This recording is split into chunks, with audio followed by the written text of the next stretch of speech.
Clear Creek County Board of Commissioners is now in session. The first on the agenda is public comment. And basically everyone has 3 minutes to speak. We will have a timer so that we can be efficient here. And if another speaker has addressed exactly the same concerns as you've had, you don't need to speak, but you are welcome to come up and say you support what the prior person said. We have a very full agenda today, and so we're hoping to let everyone be heard, but we don't need a lot of repetition. So thank you. Based on the sign-in sheet and when people wanted to speak, first up we have Suzanne. If I could. Oh, okay. Give me your name. Sure, I think I was first on that list. Thank you. I didn't get a star on you, so. Oh, Coming to speak. sorry, Norm. I didn't hear you. My apologies. Oh, thank you. And just for the record, while that document is being passed out, we will supplement the agenda packet. yes, I will. That would be Thank you. great. With the document, and it'll be made part of the public record. Thank And you, just so you know, you do not have to read the document into the record. If you've provided it to us, the board will review it. You are welcome, of course, to summarize. Thank you, Peter.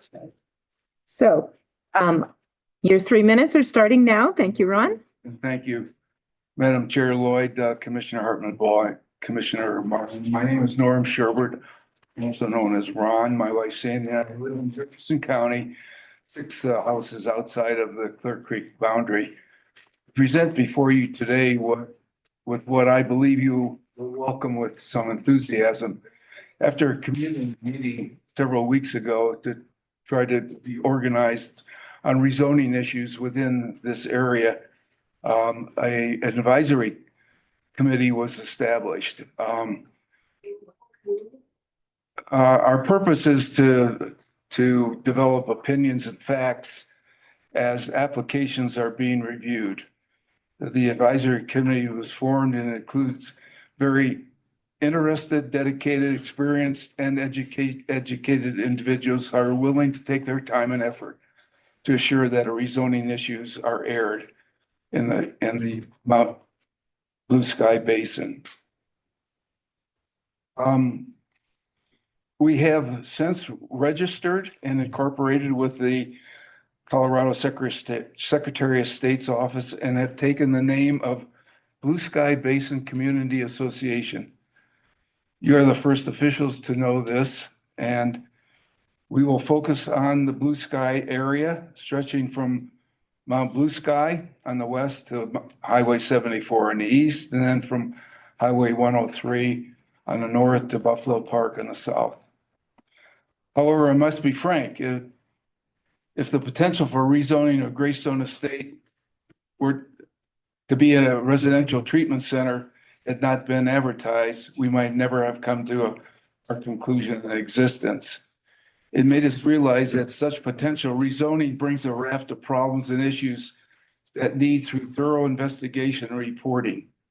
And if an application is eventually filed, Greystone Estate will be our Blue Sky Basin first major effort. I want to quickly add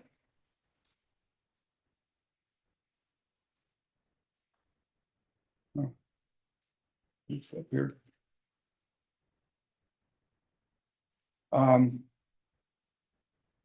of the most important issues is how changing from a single family residence to an overnight stay residential treatment center with a large staff increases the possibility of wildfire, increases the risk of evacuation. This is most certainly on the top of everyone's mind. We know that the clientele that the promoter will service are drug and alcohol abusers. It is a fact that more than 65% of addictive people smoke. And while it may be possible to have a smoke-free facility in a building, Thank you, Ron. it's done. That's your 3 minutes, but we appreciate your packet. That will be helpful. didn't see this. Thank you. And in conclusion, we would hope that the Clear Creek County Commissioners would take a very active role. That's the purpose in this whole presentation today. Thank you. Suzanne, you're up. That's quick. I scribbled my notes down here. Hold on. If you're going There's to, two of you. Oh, okay. I'm sorry. You're last, darling. Darling, you're fine. Come on up. I'm sorry. I should have read the last name too. and again, if you have Take written, one and pass it on. I should have enough for the thank seven you. of. If you have written materials, you don't need to read that into the record. The I board would will not hear. ever do that. I know you can read. On that. Yeah, I can Thanks. work for them. So I should have enough, so each one of you has that in the paper. Oh, did you already get one? Yeah. So. Hey, you may begin. Good morning. My name is Suzanne Van Hall. I live across from the Bros Ranch, which is another property that straddles Jefferson County, Clear Creek County. I have 3 points I want to share with you this morning. First, Clear Creek County should remain involved in any zoning that has a property that's straddling both Clear Creek and Jeffco. And the reason for that is because your Clear Creek residents are going to definitely be affected by what happens with the rezoning. And that would be true in terms of traffic, the burden on first responders, whether it's medical or fire. The evacuation route is definitely going to be impacted both in Clear Creek as well as Jefferson County. And physical water doesn't respect water rights. And so it's going to affect the wells of people in Clear Creek, even if it's over in Jefferson County that they're drawing. Second, Clear Creek, I'm impressed with how you've got it. You have figured out in your zoning, I think, an appropriate approach to planned development. You look at it and you say, this is for tracts of land. It's not for a single property. You look at it and you say it's for when there needs to be a mixed use that can't be accommodated in an existing zoning. Your existing zoning would allow for commercial to be the place where you put hotels, residential treatment centers, healing centers. It's not spot dropped into a residential neighborhood. I can tell you from my experience in Jefferson County, they take a much more flexible approach. And they've been willing to spot zone treatment centers into single-family residential neighborhoods within 1,000 feet of a primary school. You should not do that. Even though you may not have the buildings, you have the property, people will going in and out. It's going to affect your Clear County residents. Third, I urge you to figure out now where you're going to put healing centers. As you know, with the Natural Medicine Health Act, their name, not mine, when that was passed in 2022, counties ended up having to address the issue of where would healing centers be, as well as cultivation, manufacturing, and testing. Other counties have looked at it and said it should be like a medical office, which in your zoning belongs in a commercial area, which is appropriate, not spot zoned into a residential treatment center. I urge you to take that on now. Georgetown has, for example, Georgetown appropriately limits the number of healing centers to 2. And requires in commercial. Jeffco, more flexibility, maybe in planned development. So the request to put it in a residential neighborhood is going to come up to you. But before that happens, you should have figured this one out. So figure out what you want to do with healing centers, probably limit the number and also limit, the 1,000 feet apart or at least, so you don't have clustering in your community. So with that, I shared a paper outlining the points I just made. In more detail. I also looked at what you had in terms of your zoning regulations, your master plan. Again, I like it. It wants to preserve the rural character. Your 3 minutes are up, but thank you very much. And thank you also for the details provided to us. Thank you.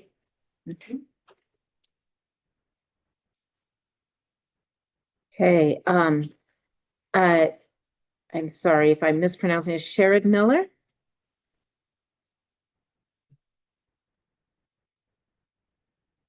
I live, here's Greystone, right below it, along the creek. We share about 800 feet of adjacent property.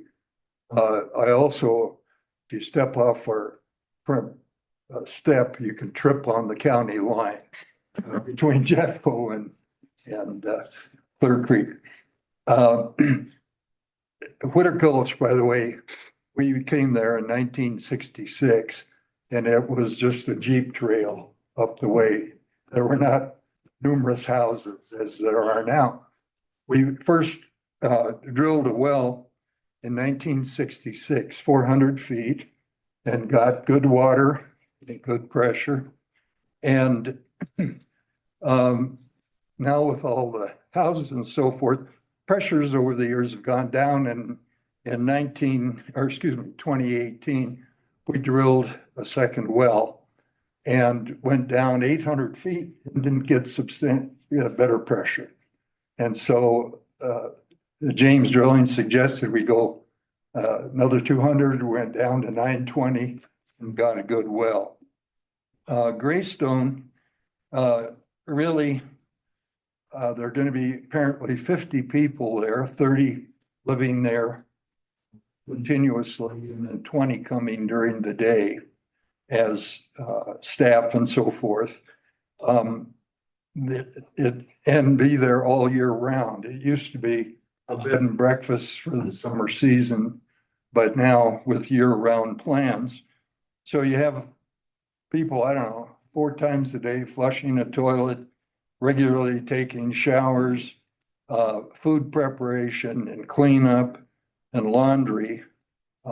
It's a substantial number of draws on the water.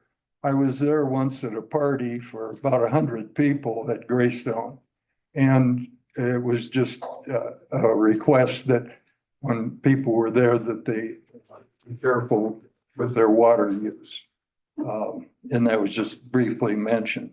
So my concern is really around the water for the whole neighborhood. And that I would request that the commission really seriously consider the impact of water on this project. Thank you very much. See, next we have, Michael Vital. Please correct me.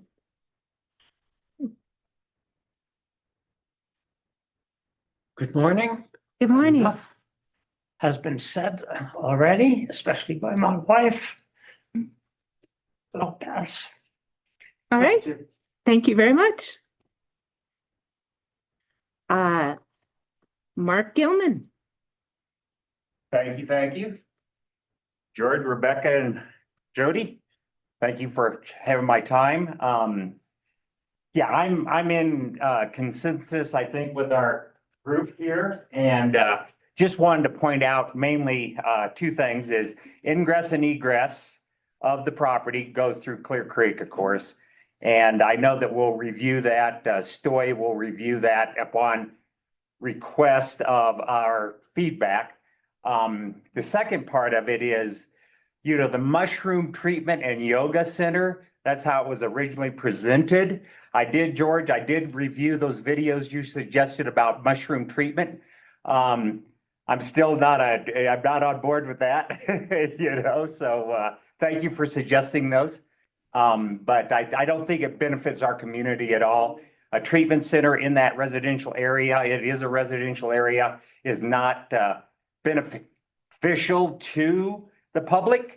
And yeah, I just don't see another need for it. We got plenty of marijuana shops. I don't think we need mushroom treatment centers also. And there's no telling what's going to go on there. There's going to be 25 patients supposedly. The math really doesn't work out as far as purchasing the place for $17 million and then supposedly going to get $80,000 a month out of these patients.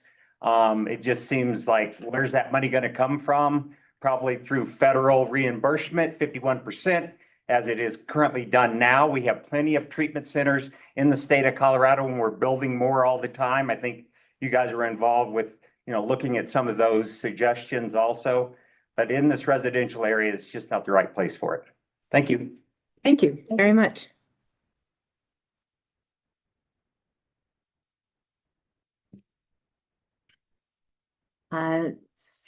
Suzanne Cook. And then for those who came in late, could you please just raise your hands? We know if there's any other speakers we're going to be having today. Thank you. We'll get you after Susan. Actually, okay. Suzanne?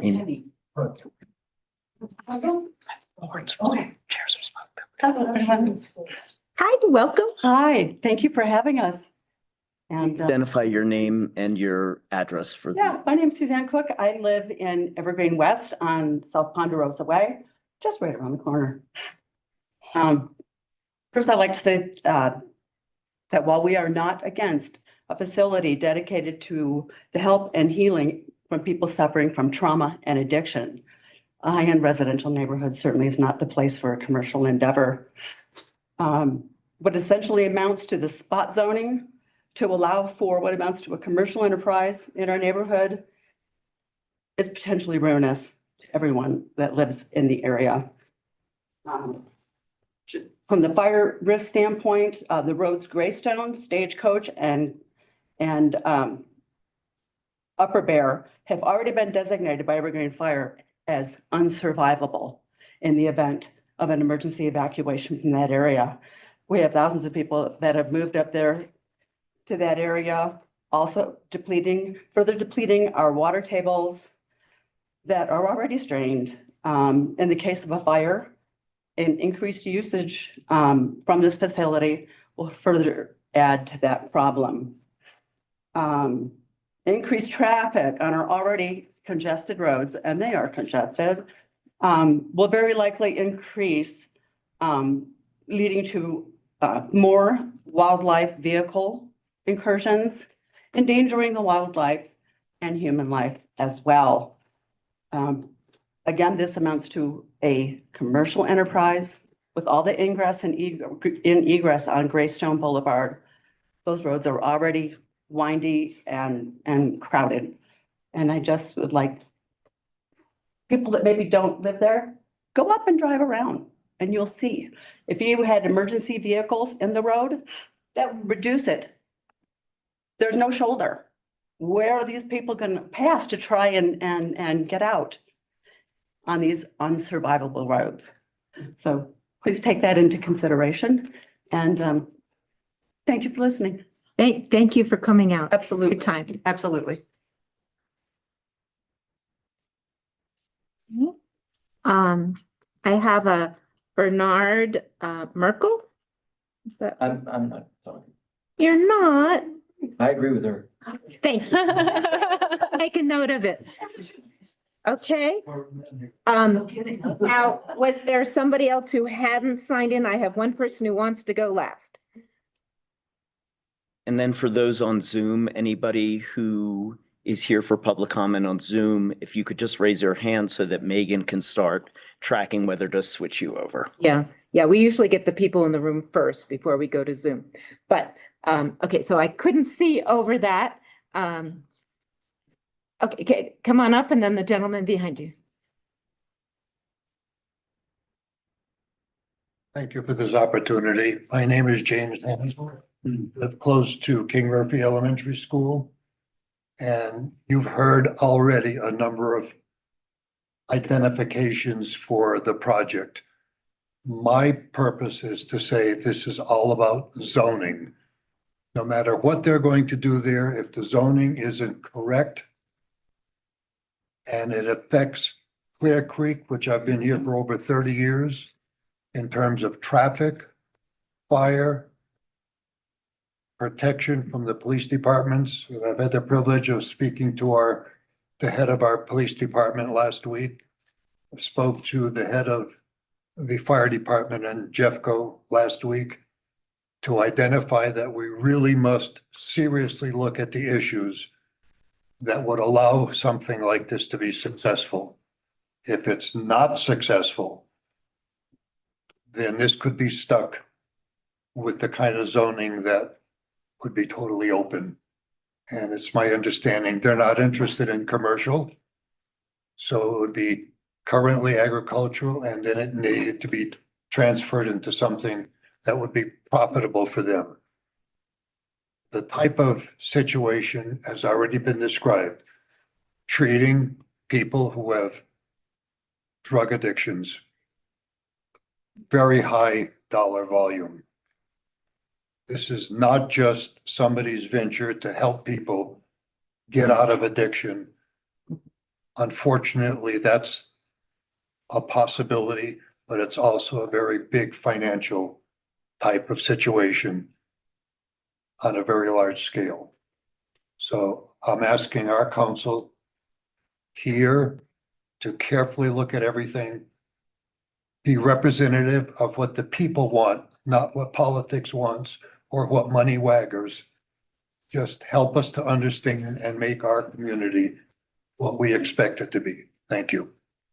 Thank you.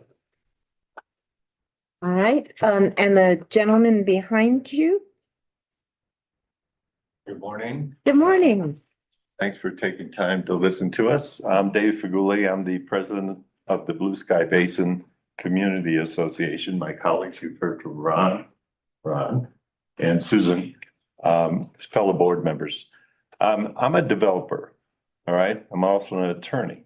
So I don't have objections to people developing property for the rights that they have. This is not that case. This is strictly a commercial play. We have people from out of state who have come in. They're going to spend $30 million. Don't spend $30 million unless you intend to make a lot of money. And the propositions that are before this or that are included in this idea, and keep in mind, this is an idea. None of these people who are developing this, assuming they go forward, have ever done it before. This is a pure play based upon commercialism of the non-traditional health services industry. So what we're asking, and we're asking that this the commissioners in Clear Creek County stay in the game.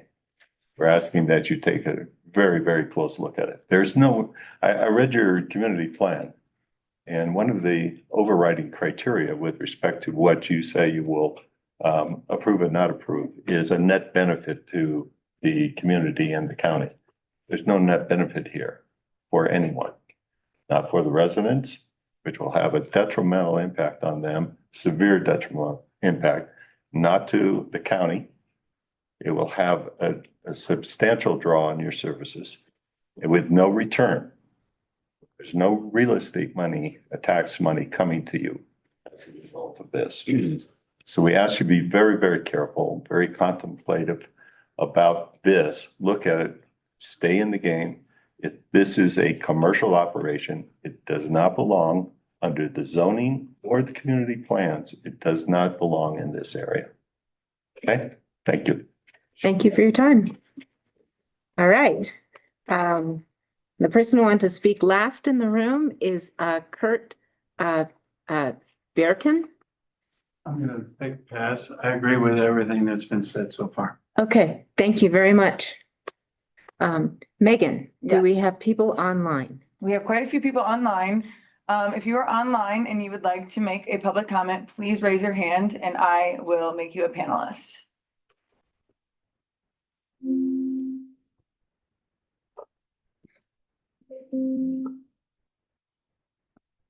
I just have a lot of people that wanted to listen because I don't see anybody raising their hand yet.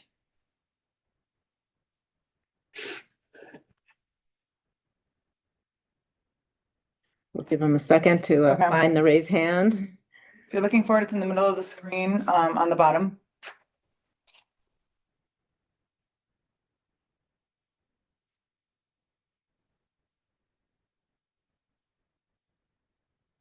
That one. Did you say you found one or? What's that? No, I'm not seeing anybody. Peter, you don't see anybody, correct? Nope. Yep. All right, public comment is now closed. And we will be moving on to, should I have you speak next, Peter? Normally, I thought we had switched the order on the agendas of county manager updates to go right after public comment, but I am confused because it's moved back and forth recently. Does the board have a preference if we go? I would prefer if you go next. Okay, so let's turn it over to Carol Ann for the county manager update and then anything that she wants to say. And what you want to say. Yeah. All right, thank you. I don't have any updates from the county manager's office, just that Colton is back. I'm very happy about that. I don't feel appropriate to say anything, any updates. We haven't really had to connect and really get into the nitty gritty of things that happened while he was out. So I will just cede my time to Peter and let him do his updates. Thank you. I had talked to Carol Ann about just making a few comments with regard to the interest that has been brought to our attention, to the board's attention over the last month or so relating to Greystone. I believe I can speak accurately by stating that I'm aware that each of the board members is, of course, very concerned and understands the information and the concern the residents have for the proposed zoning going on. Notwithstanding that and understanding that there are differing views on whether this is a good use, a bad use, or any use. The actual zoning application itself did not come to Clear Creek County. It went to Jefferson County because the parcel in question, the use would be within Jefferson County. There's nothing to indicate based on our mapping, our surveys, or anything of that matter, indicating that the parcel actually comes into Clear Creek County. The fact that a driveway may lead into the property, the overall property, which consists of numerous acres, it's a very large property. That in and of itself does not make it something that comes before Clear Creek County to review. So even though the board certainly is concerned and has expressed its interest and is being responsive to the community, I would respectfully ask the board, when they are asked about this, that they simply refer people and encourage people to speak to Jefferson County about this, specifically the Planning and Zoning Board in Jefferson County, Commission rather. The Planning and Zoning Commission there will have this matter, will evaluate it. If there is any portion of the property that is in Clear Creek County, not talking about the specific parcel, but even the property, it's likely we will receive a referral request from Jefferson County. Regardless, I know for a fact that our planner has been in touch with the planning manager over in Jefferson County and is familiar with the matter and has advised Jefferson County that there is an interest here. But I would say that the more beneficial or useful impact for county residents here would be to actually speak at the planning commission meetings in Jefferson County. And perhaps if it then when it goes to the Board of County Commissioners, certainly speak there. Unfortunately, jurisdictionally, the county has absolutely no ability legally to do anything about this issue in our county. It's simply not our jurisdiction. It would be no different than if we decided we didn't want Summit County to allow STRs anymore. So we, went in front of them and said, no more STRs in your county, even though it affects us, all that traffic, all the impacts, doesn't affect us. So that's the only thing I wanted to explain, notwithstanding and understanding the sympathy. I also want to mention that the use itself, our regulations are being updated, but our regulations actually are likely to mirror Jefferson County's regulations when it comes to these type of wellness centers. And those regulations are very limited. The reality is that the state does the licensing here. And although we have the ability to zone certain areas, I do not foresee that even if you were to ban these type of facilities, it would have any bearing on this case because the use and the parcel is within Jefferson County. So I just wanted to relay that. Okay. Thank you for your analysis. Right. Moving on to commissioner updates. Let's start with Jody. Yes, I just have an update on NOCO Places. Herman Gulch is the area that will be getting cleaned up. Possible trail closures, trying to kind of get that a little more organized and regulated, managed there. That is going to be in September, early September. They will be here for 2 weeks. I believe it's a trail team of 6, and they will be camping probably in the National Forest when they come up. That hasn't kind of been figured out yet, but the National Forest has offered. We did go to the CCI conference. We learned a lot. I thought it was a good conference. One of the things that was touched on that I took away was the suicide rates in our ag world. I know that all the counties deal with that. Summit County had brought up issues that they had dealt with, and now it's in the ag world. A lot of people are hurting with the drought, with the winter conditions. I think it was something like 80% of our cattle farmers are losing their land in the next couple years because they're selling their cattle off. So we know that that's hit home. Our former commissioner, died of suicide. So we're sympathetic to that. I don't know if you guys had any more to talk about that. And then there's some other things that I took away. I did have a meeting yesterday with the child care group.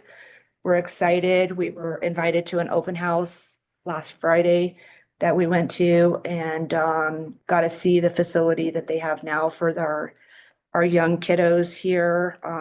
It was exciting to see the kids there. And we'll continue to look forward to that. $95,000 of lodging tax is going to the scholarship program, the Start Scholarship Program.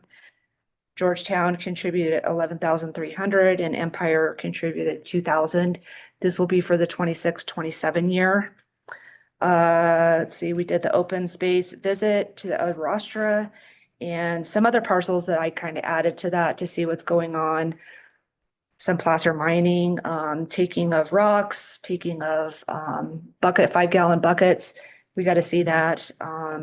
And the taking wasn't by open space. That was No, it's illegal in our taking. open space. Yeah. It's illegal taking of, so we need to get some better management.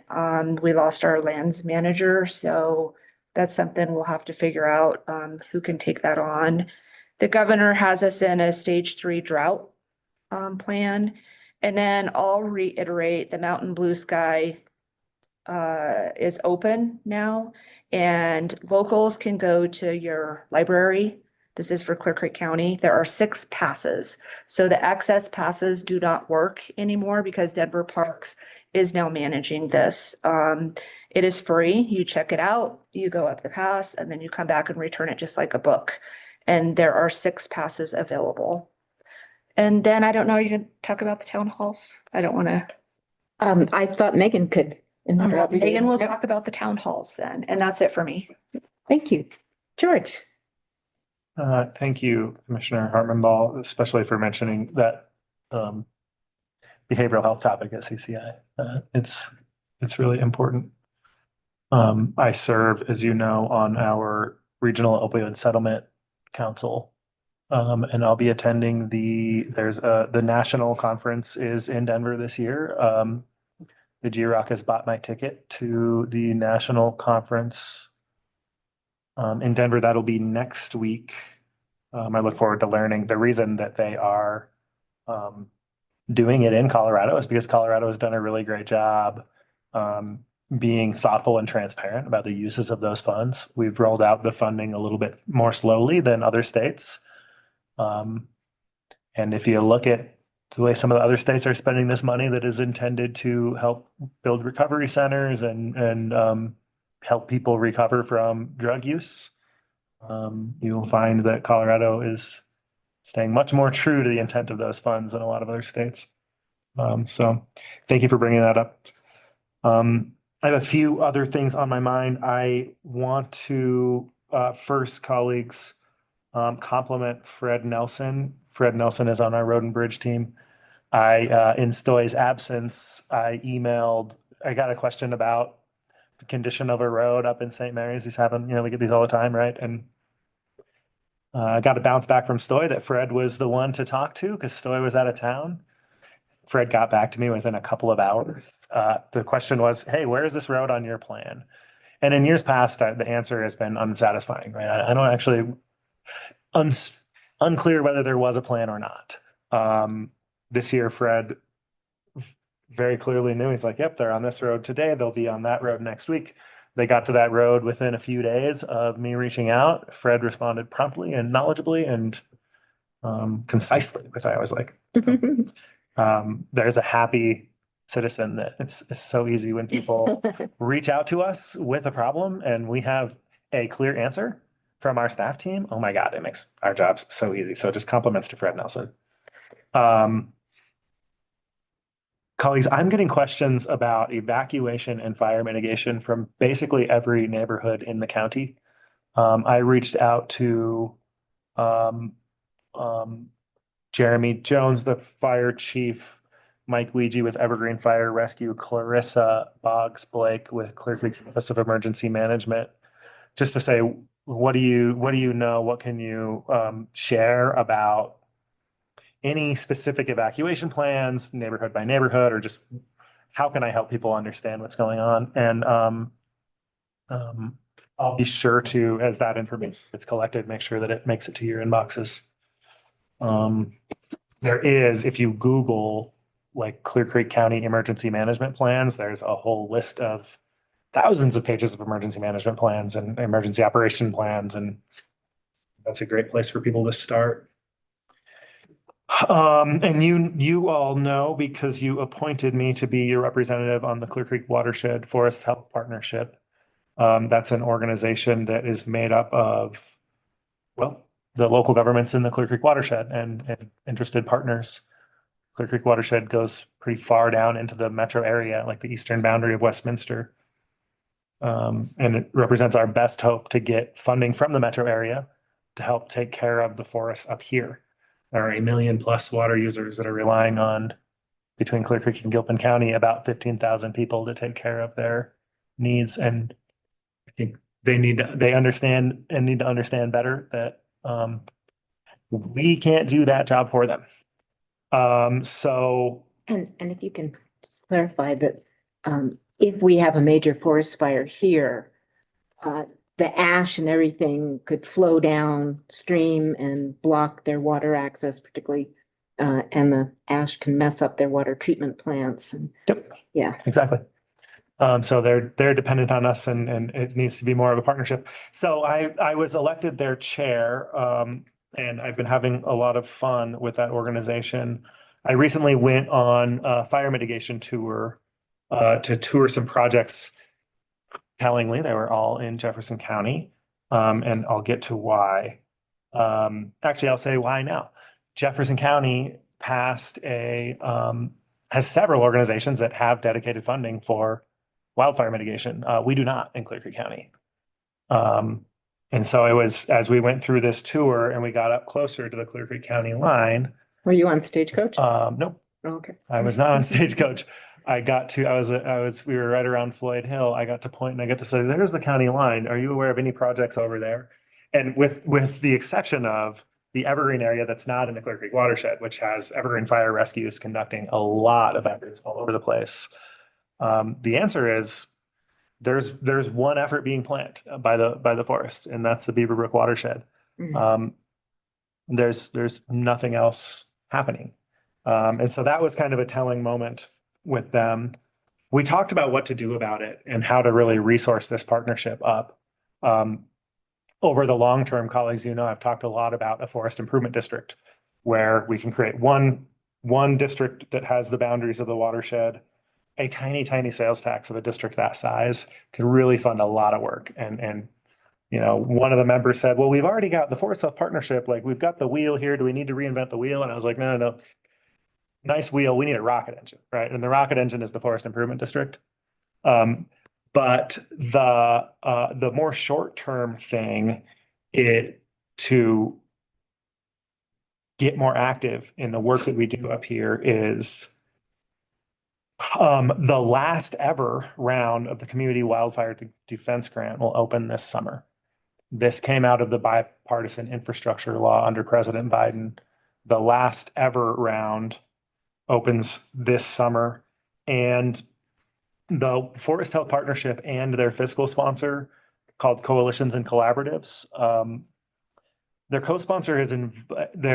fiscal sponsor has invited me to serve on their board They have a particular interest in, so Jefferson County has gotten one of these grants and Larimer County has gotten one of these grants, and it's a lot of money for a long period of time.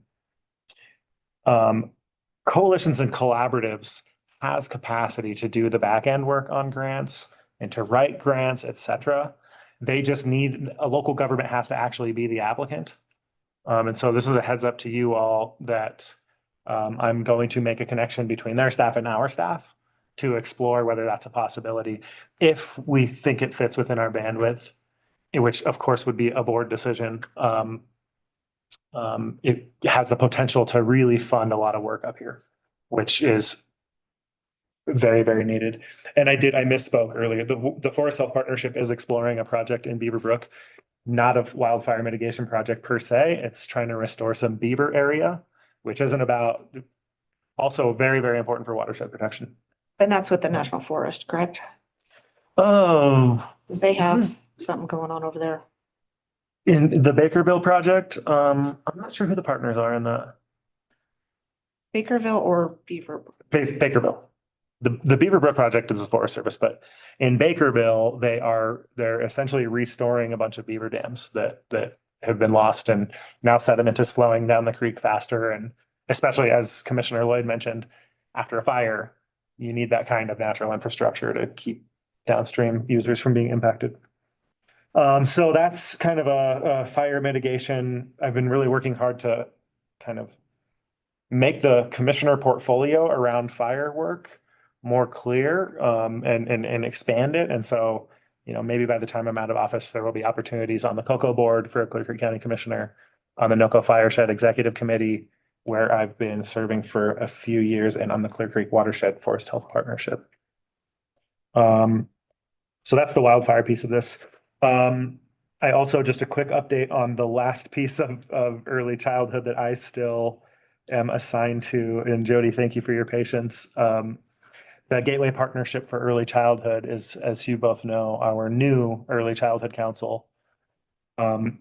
They will become officially the Early Childhood Council in July, on July 1st.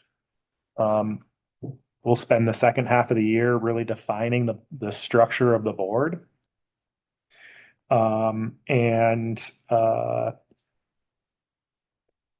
I know at some point, Jody, we're going to find the right way to transition you onto that board. I think I would like to stay on there until, right now it's still informal, until it's clear that Clear Creek County has a seat for a commissioner. I'm expecting that in January.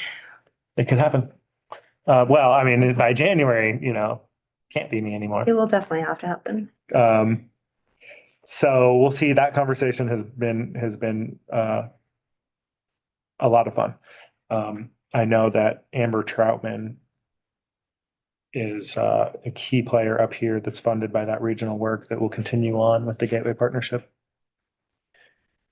And then lastly, colleagues, the legislative work doesn't ever actually end. July 17th is our deadline for both Colorado Counties Incorporated and Counties and Commissioners Acting Together to submit legislative concepts. These organizations can carry concepts we need. And that's our deadline to submit them. Carol Ann, speaking to you, I know Holton was in the room last time and stated that he would share with staff that this board is very open to staff requests for legislative change. Ron Thornton, because you're in the room and I'm looking at you, Sheriff Thornton, that includes if we have other elected offices that have needs, we're always happy to hear them. What was the deadline again? July 17th. That is all for me. Thank you, Madam Chair. Thank you.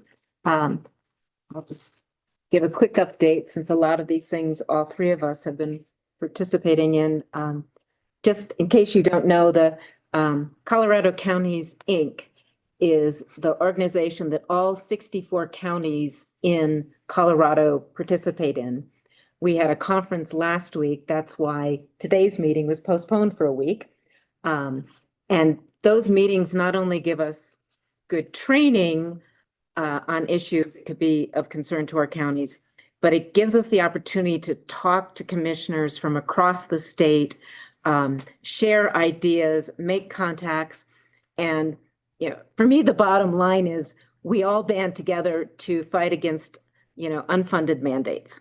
So it was worth postponing our board meeting to be able to go to that.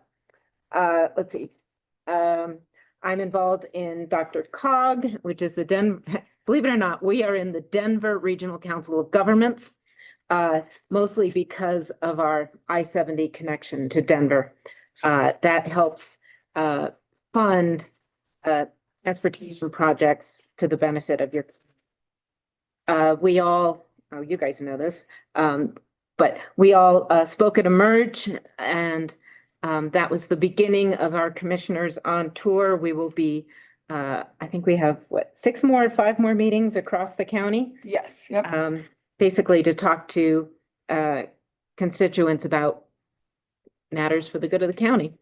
One thing I wanted to note, when George was talking about evacuation and fire mitigation concerns, prior to the 103 evacuation drill, Evergreen Fire Rescue had an open meeting for the community to come talk about how to evacuate. And that was really helpful. And I would love to reach out to our fire authority to conduct similar things. It was just Clarissa, actually, our director of the Office of Emergency Management, spearheaded it. And it's like, what to bring, what to think about. And if you get a call from the fire department saying it's time to evacuate, when Evergreen Fire Rescue did that, the example they gave is that one person said, okay, so you'll be there telling me where to go. And it's like, no, nobody has a staff to tell individuals where to go.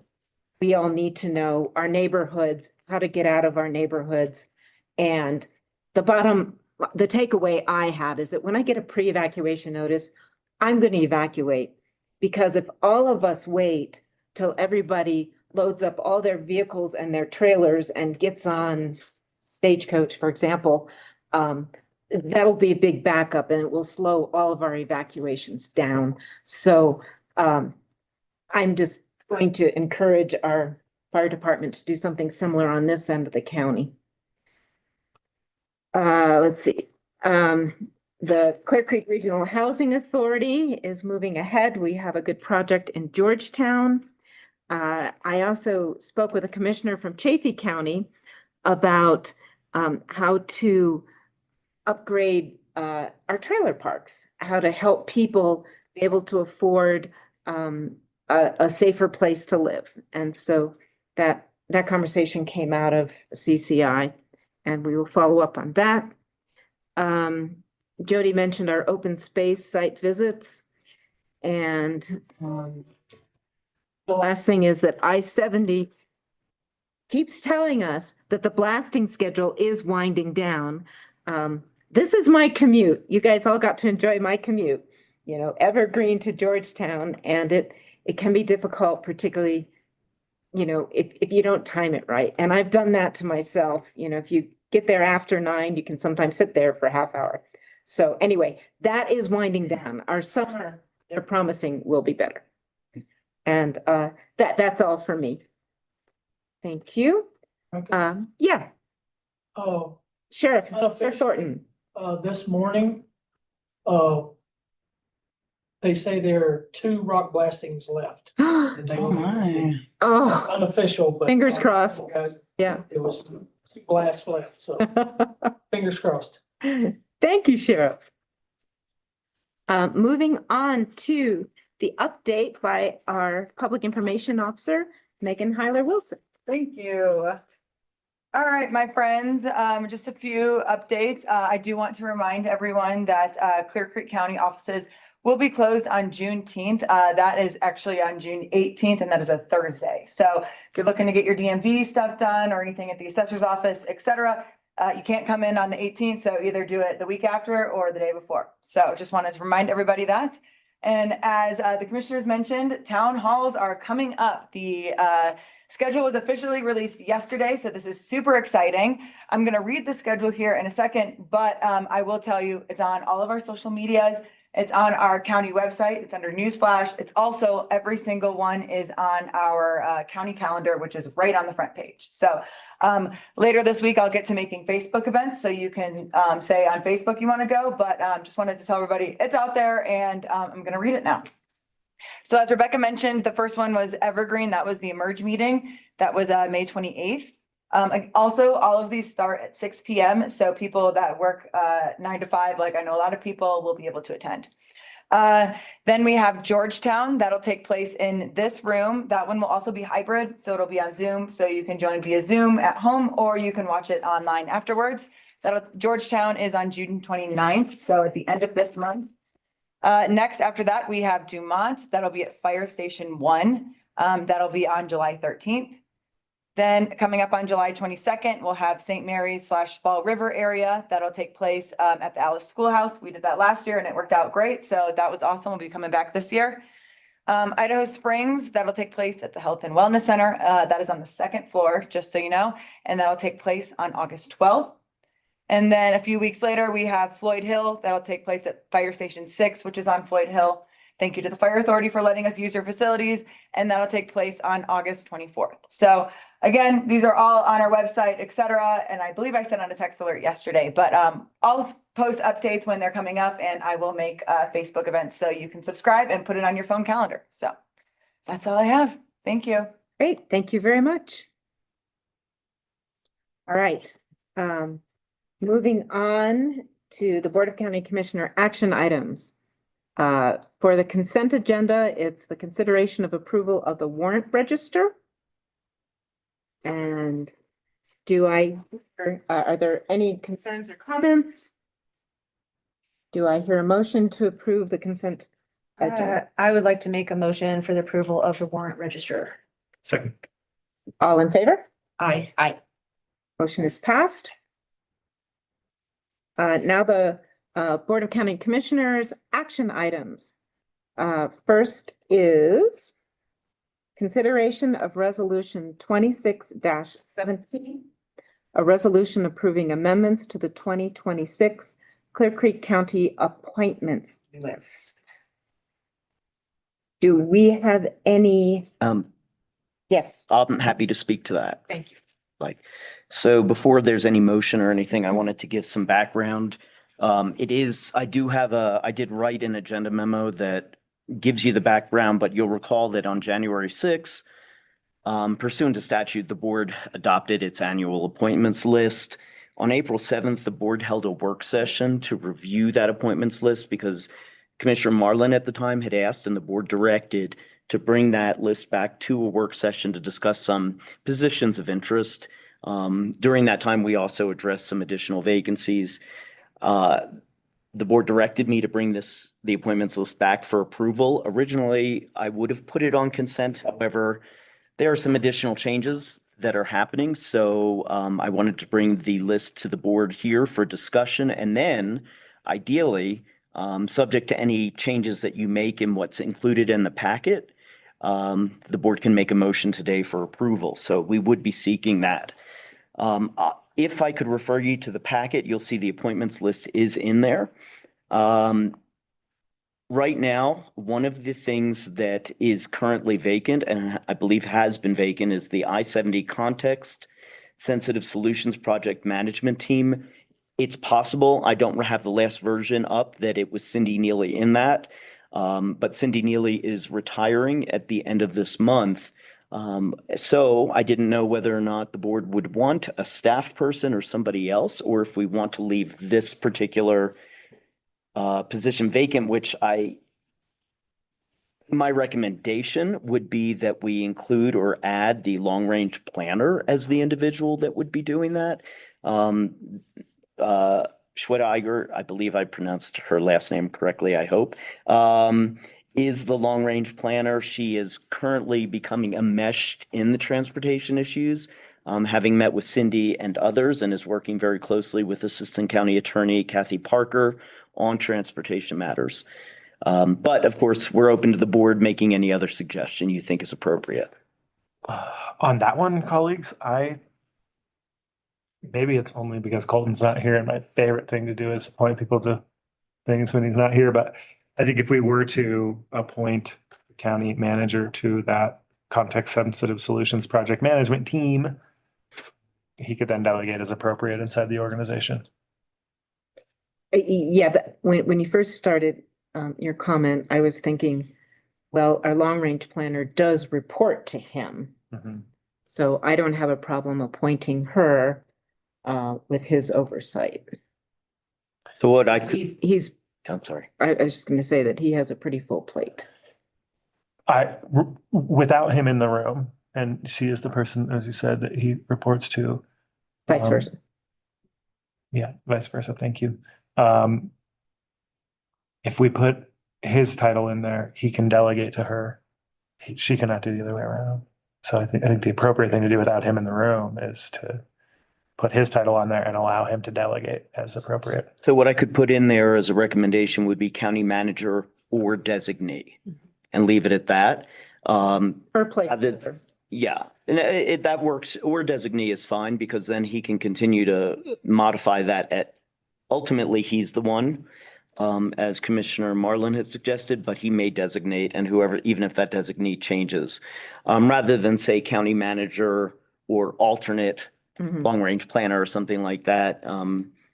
Commissioner Marlin's comment is actually well taken and this allows the flexibility. So I can add that language if that works for the entire board. I think that's perfectly fine. That's kind of what we were thinking in the beginning too. Okay. When we discussed leaving this open at the time. Great. Terrific. You said County manager or his designee. I have just put or designee, just so you know. We take pronouns out these days. Okay.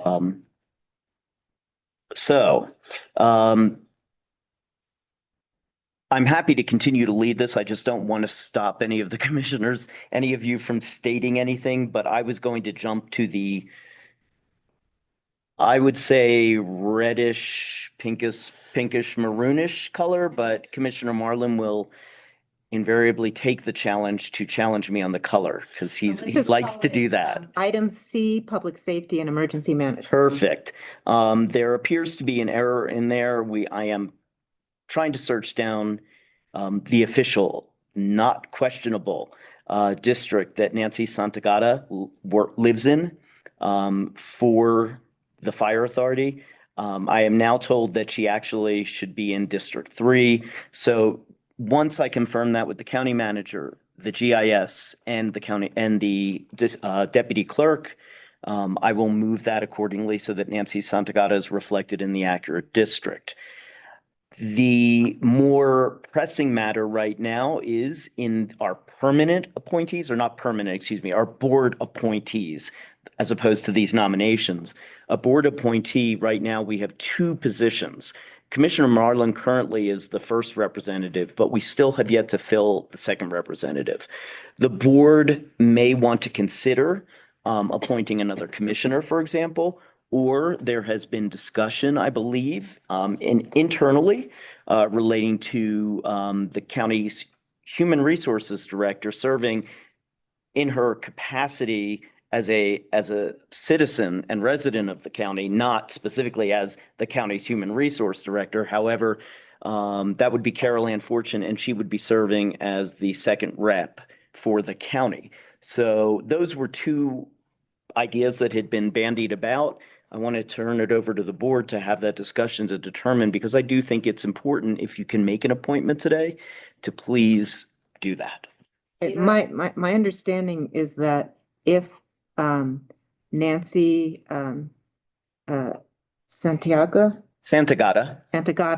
is in District 3, then Jody couldn't fill a spot and I can't fill it because I don't live in the Clear Creek Fire Authority district.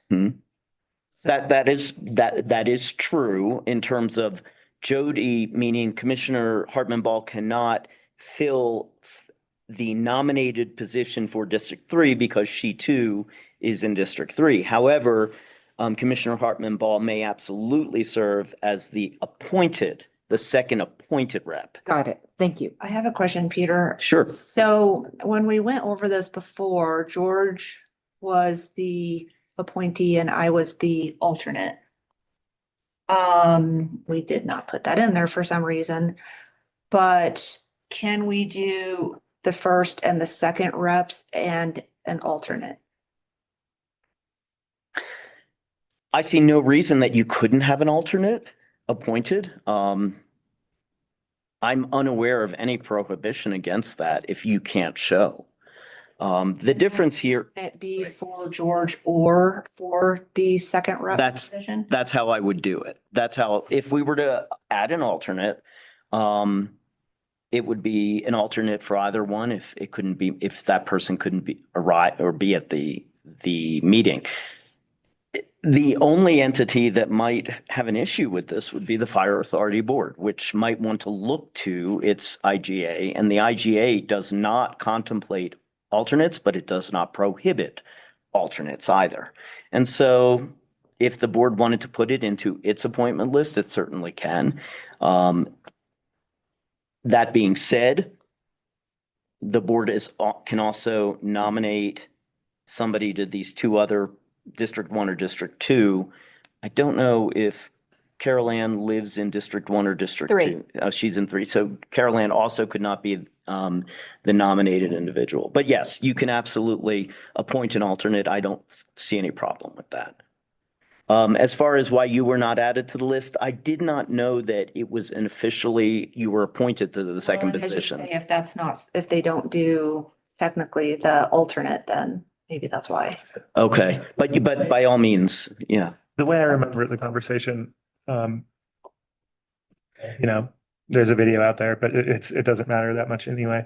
Was that we had contemplated early this year that we wanted to get those meetings on your calendar, so you can at least participate and gain context to ultimately be the commissioner appointee. There's been a practice since before I was in office of, if you bring a majority of the Board of County Commissioners to that board, you have to post it, and that's like a little bit of an extra step. And so we historically haven't done that. But I just think this makes sense, Commissioner Hartman Ball, to just, there's 6 months left in my term, and then you're going to be one of 2 commissioners that's eligible. And so I just think it makes sense to appoint you today as the second rep. It's not that big of a deal to post that 2 commissioners are going to be at that meeting. And I love the idea of appointing Carol Ann as the alternate. I'm able to make almost all of the meetings. I miss maybe one a year. So that's my thought. I don't know if you agree, but. I'm curious why if we have 3 openings that we can appoint and we have 2 people, I think we should appoint Carol, or we can't because of what? Right. So right now, neither Carol Ann nor Commissioner Hartman Ball are eligible to be in a nominated position to one of the districts because they all reside in District 3 and we already have a nominated appointee. Yeah, just pretend Nancy is in District 3. That's incorrect. Thank you. So all we have available today, unless of course that there are people, and I encourage you to have people apply for District 1 or 2 for those positions. Today, all we really need to focus on is who the second rep will be. And it sounds to me like there may be a consensus that Commissioner Hartman Ball would be the second rep, meaning the second appointee, and that Carol Ann Fortune would be the alternate for either rep in the event they cannot attend a meeting. Okay. Carol Ann, are you good with that? Absolutely. Okay. May I have a motion? Not yet. Not yet. Because we still have a couple things, but but that would have been normal had I not just gotten in the way of that. It would have been the right thing to do. Agree with that, Rebecca? Yes. Yeah. Yes. That's good. So let me mark that down. Okay. And just for the record, I am putting Carol Ann's actual name as opposed to HR director. Mhm. Okay. Then I believe the only thing we hit, if you go to section E, Economic Development and Community Planning, the CAP committee is the finance director. The alternate we changed to other finance member, staff member. We hadn't determined a name yet. It will likely be, although I've not talked to her about this, Sarah Lewis, but I will confirm that with Nikki. We were waiting until Nikki Holman came on board, and Nikki will ultimately decide that. There's not a lot of activity in that committee anyway, but we do have an appointment. Should we just say or their designee? I'm fine with that. Actually, that would be easier. Me too. Very good. Awesome. Okay.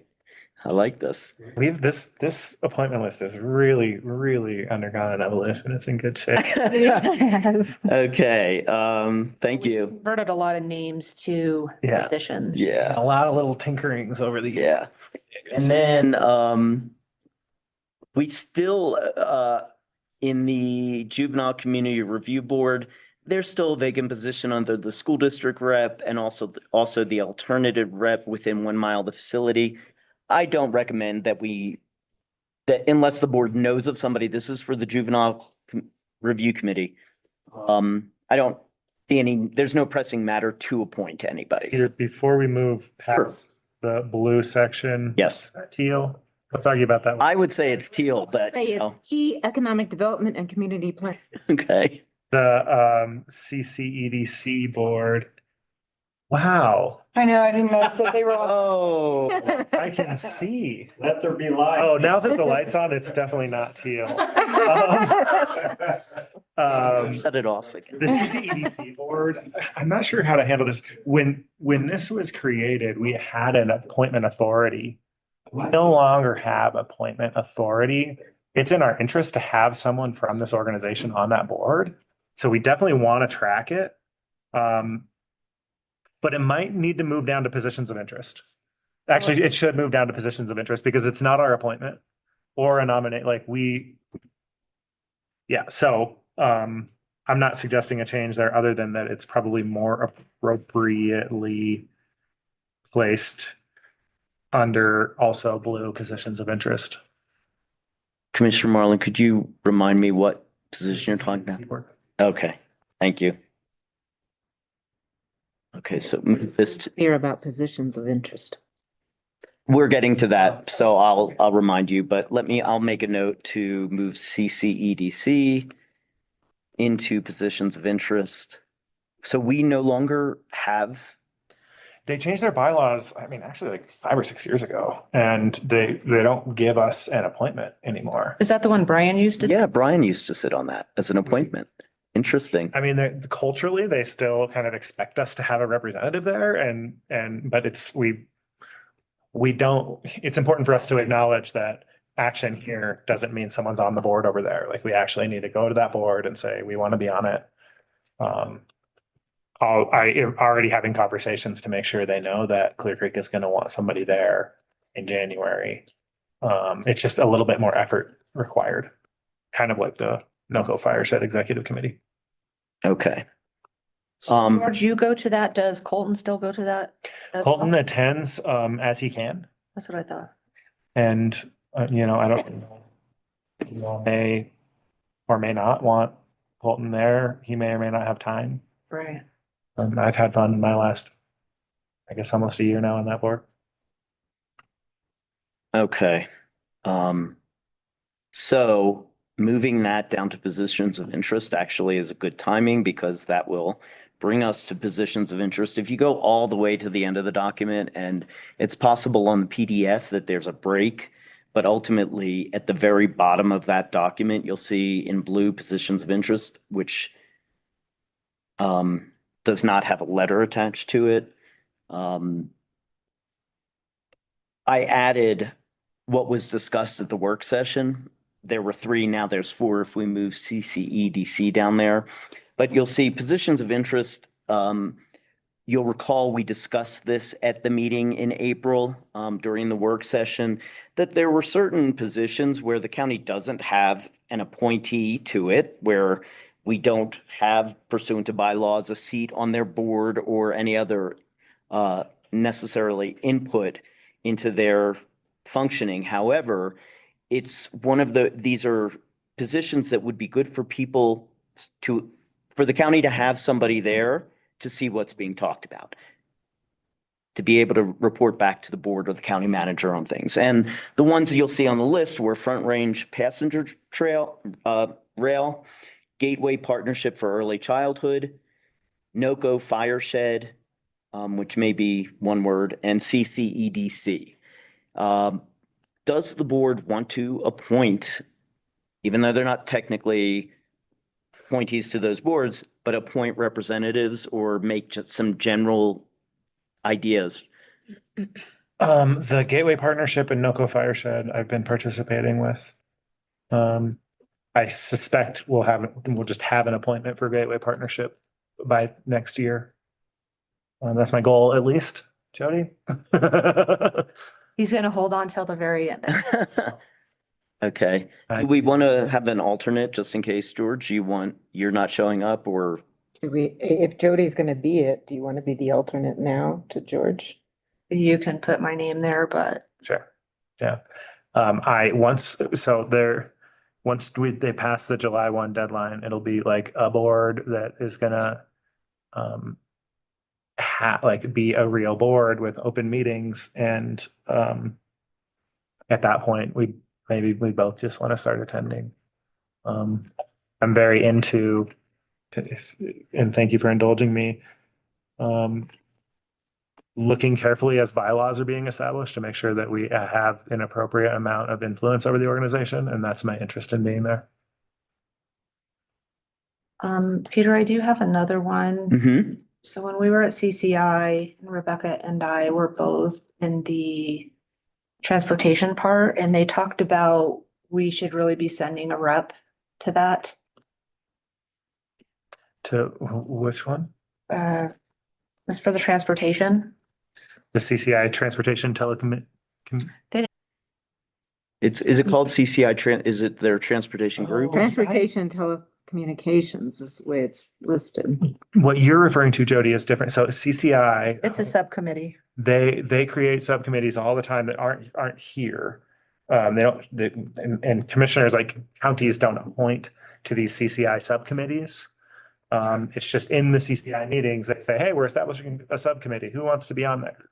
Yeah, so Rebecca would like to attend that, I guess. I would reach out to Kelly Flanagan. Thank you. Okay, so does the board? It's just a subcommittee. Okay, so It's not a board appointment. I mean, commissioners just raise their hand and say, I want to be on the subcommittee. Okay. Okay, so not appropriate, Okay. not to. So Okay. I had a question. So I'm not sure who put this together, but it doesn't sound like a good use of our time for all commissioners to be involved in all of these potential subcommittees. What was the rationale behind that? These are not subcommittees. These committees that are listed here are legislative committees. They meet back to back. Oh, on so those when you Thursdays go and to a Fridays. meeting, Yeah. then it goes boom, boom, boom, boom. boom. Yep. Got it. So, Okay, all right. on your calendar all winter, like once or twice a month, there's an all-day Thursday and an all-day Friday that's just said CCI Steering Committee. That's where these That's what steering this committees is. meet, and they go back to back. We've Okay. traditionally said all commissioners so that we have the flexibility for 2 long days to say, okay, your turn. Okay, got it. And I think too, it depends on what is interest for Clear Creek County in each subject. Is there something that is going to potentially affect us or something we need to advocate for? I know there's some of these we just kind of sit and listen to and Yeah, wait I for mean, the one and, that. and that's what's hard because these could impact us just based on the titles. So it's almost like, do they, it sounds like we need to have somebody there just to keep an eye on things. absolutely. Okay. I'll tell you, I've not missed a CCI steering committee I meeting, know any of you these 8 haven't. Yeah. steering committee meetings my entire time in office. And so I encourage you You're all our guy. to have and coverage. you're only here 6 more months. Well, I Okay. encourage you all to figure out coverage. Okay. Since we're on the topic, Some counties will name a specific commissioner for a committee. Mhm. What I observe is that those counties, because you don't know when one starts and when one ends, and they just roll back to back. Mhm. That's a great way to end up not being represented because it's hard to manage a schedule like Okay. that. Okay. So in the very least, I would continue to say all commissioners, and I would continue to just coordinate about scheduling Okay.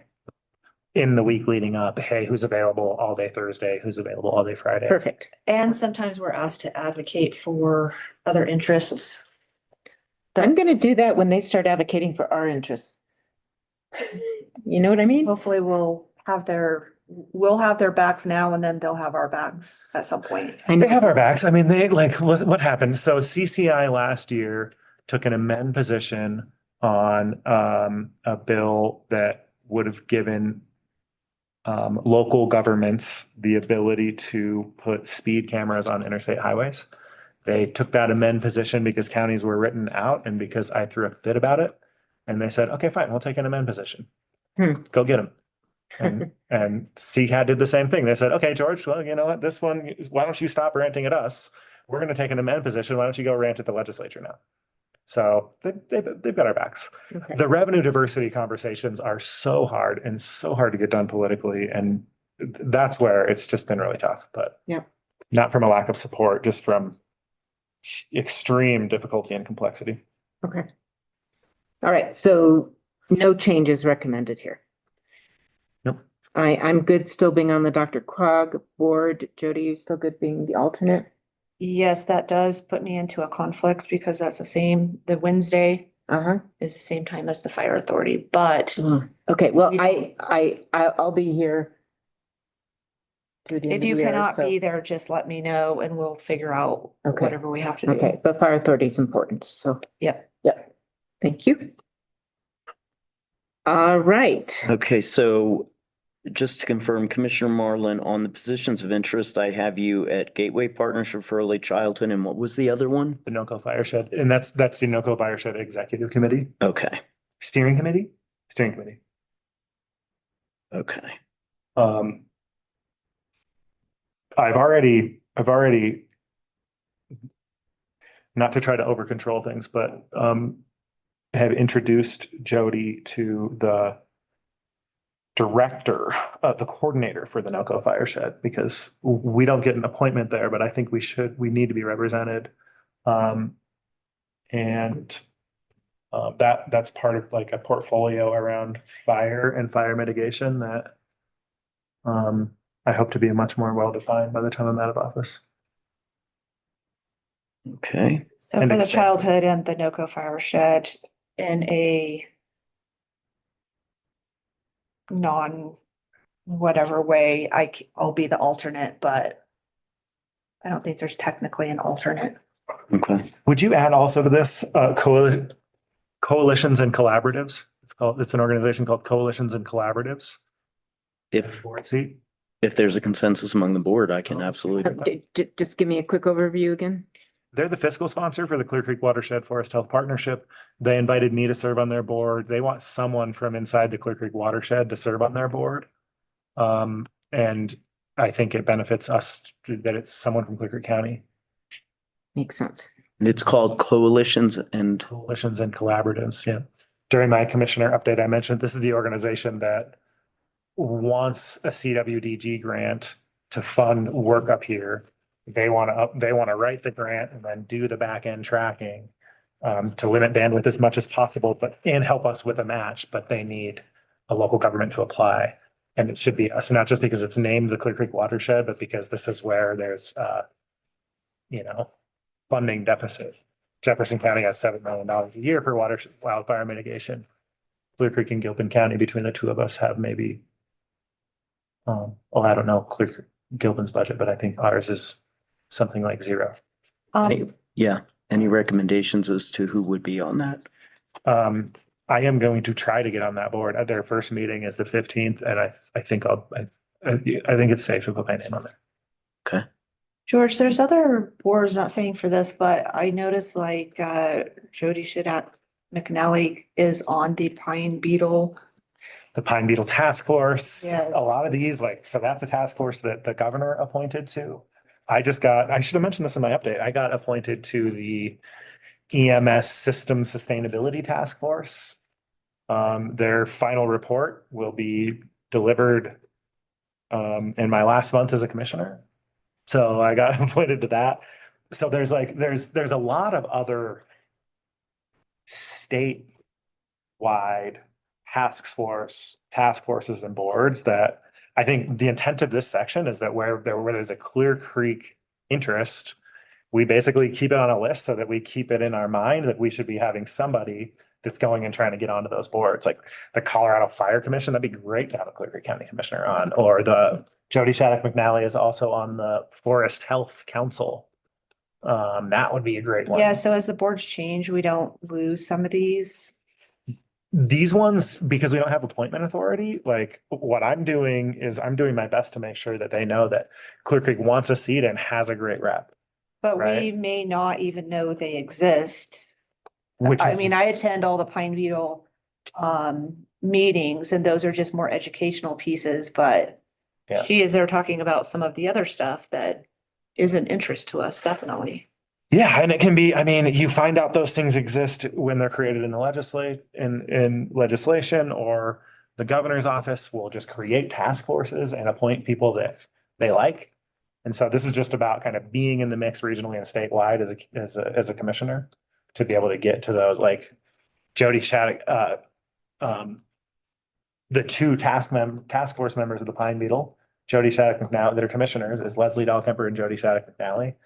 They are the two sort of, Jody Shattuck McNally got appointed to the Colorado Forest Health Council. And what county does she represent? She's in Larimer Larimer. County. Leslie Dahlkemper got appointed to the Colorado Fire Commission, and because they sort of had already demonstrated expertise Okay. and are in areas that are And affected, Camper is Jefferson Yep. County. they were selected by the governor for that task force. That was before we even found out about it, right? And that's just about doing your best to be in the mix and what's happening with statewide policy and regional policy. So if there's anything that any three of the three of us or staff can think of, here's an organization that we need a commissioner or staff member paying attention to, I think that's what this portion of the list is for.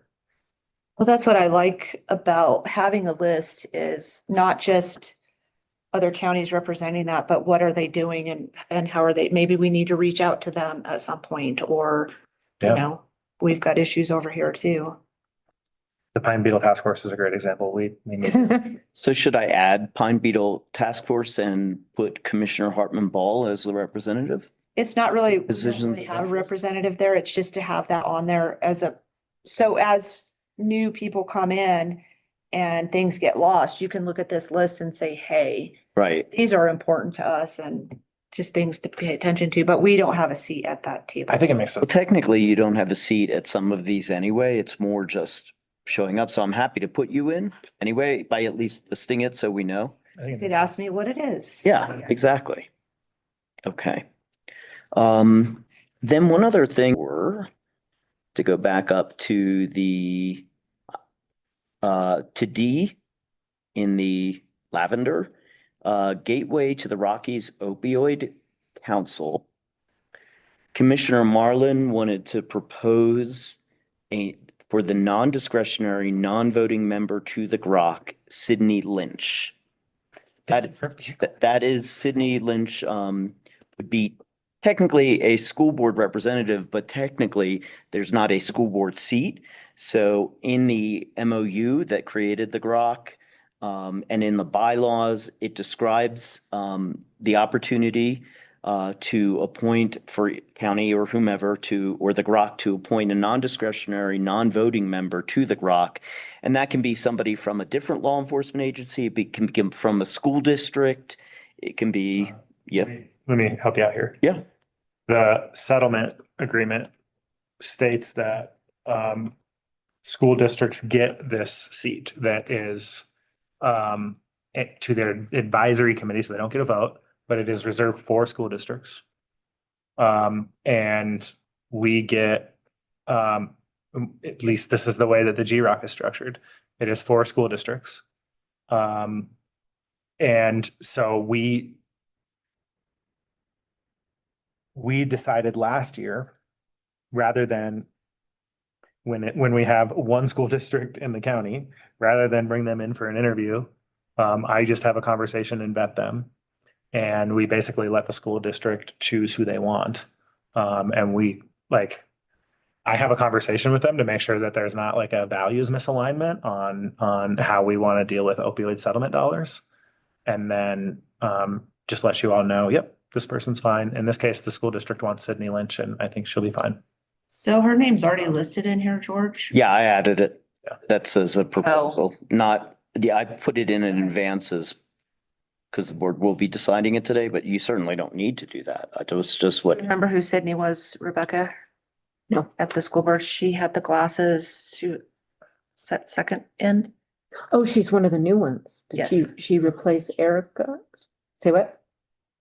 I was talking to George, letting him know that I would send him the bylaws. Does Oh, Peter- okay. Peter might maybe have a different read of them or Thank you. something. Yes. There are other seats that we appoint, right?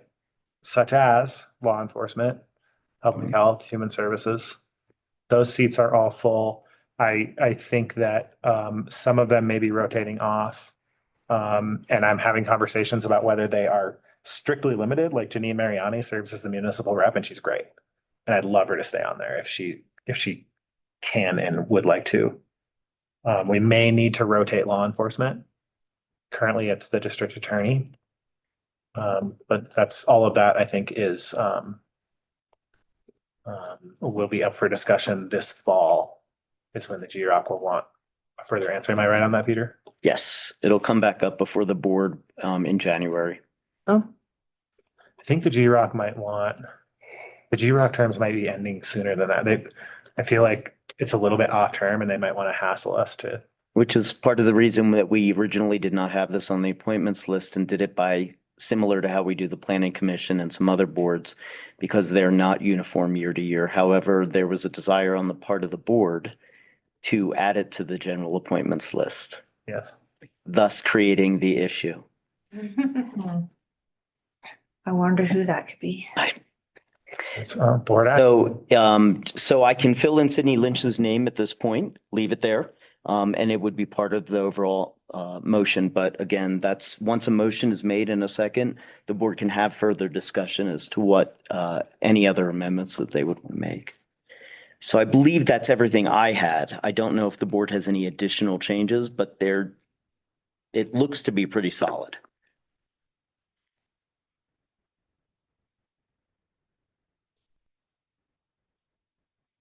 colleagues, any further comments? I'm happy with everything else that's on here. All right.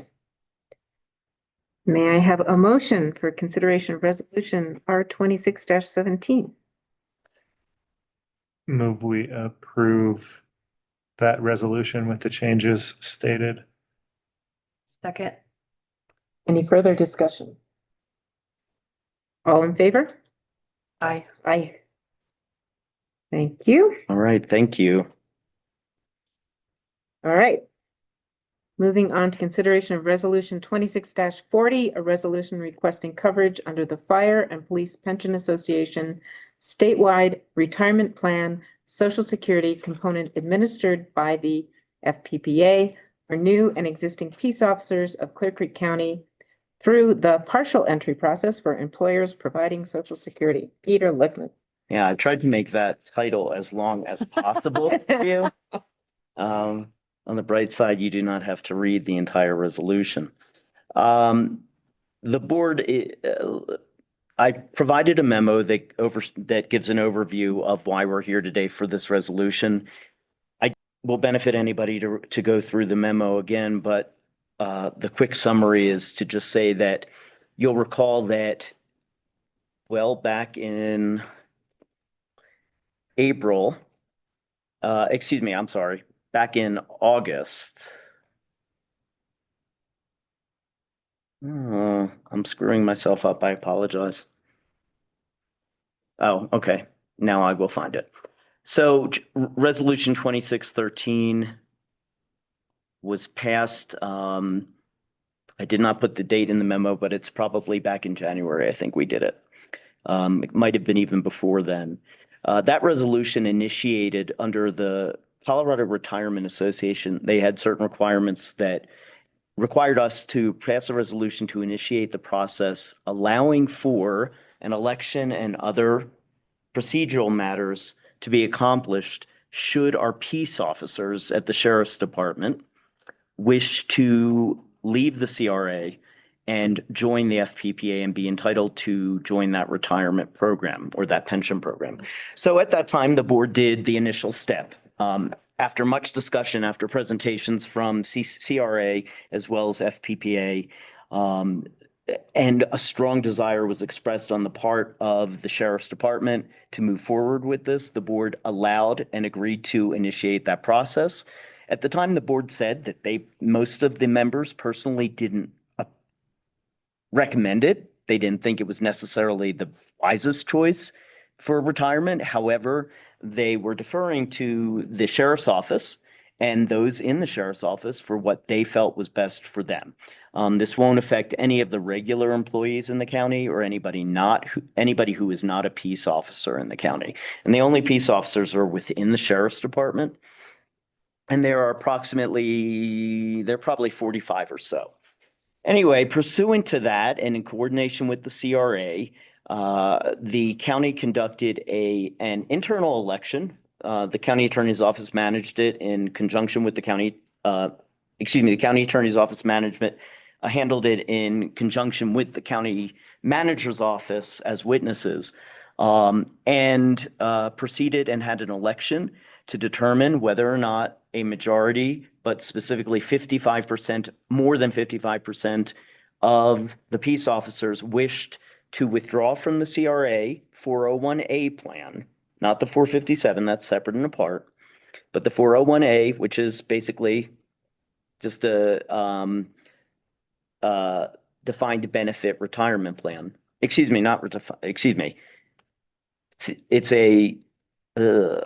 I always get this confused. What is it? Defined contribution. Defined contribution, thank you. Benefit plan to FPPA. So we conducted this election on April 22nd. We had very strict rules with it. We invited CRA to participate and monitor. They declined. They had the opportunity. I do want the board to also understand that during the process between the initiation of the resolution through to this election, FPPA had the opportunity to just come and speak. They did two presentations to the sheriff's office.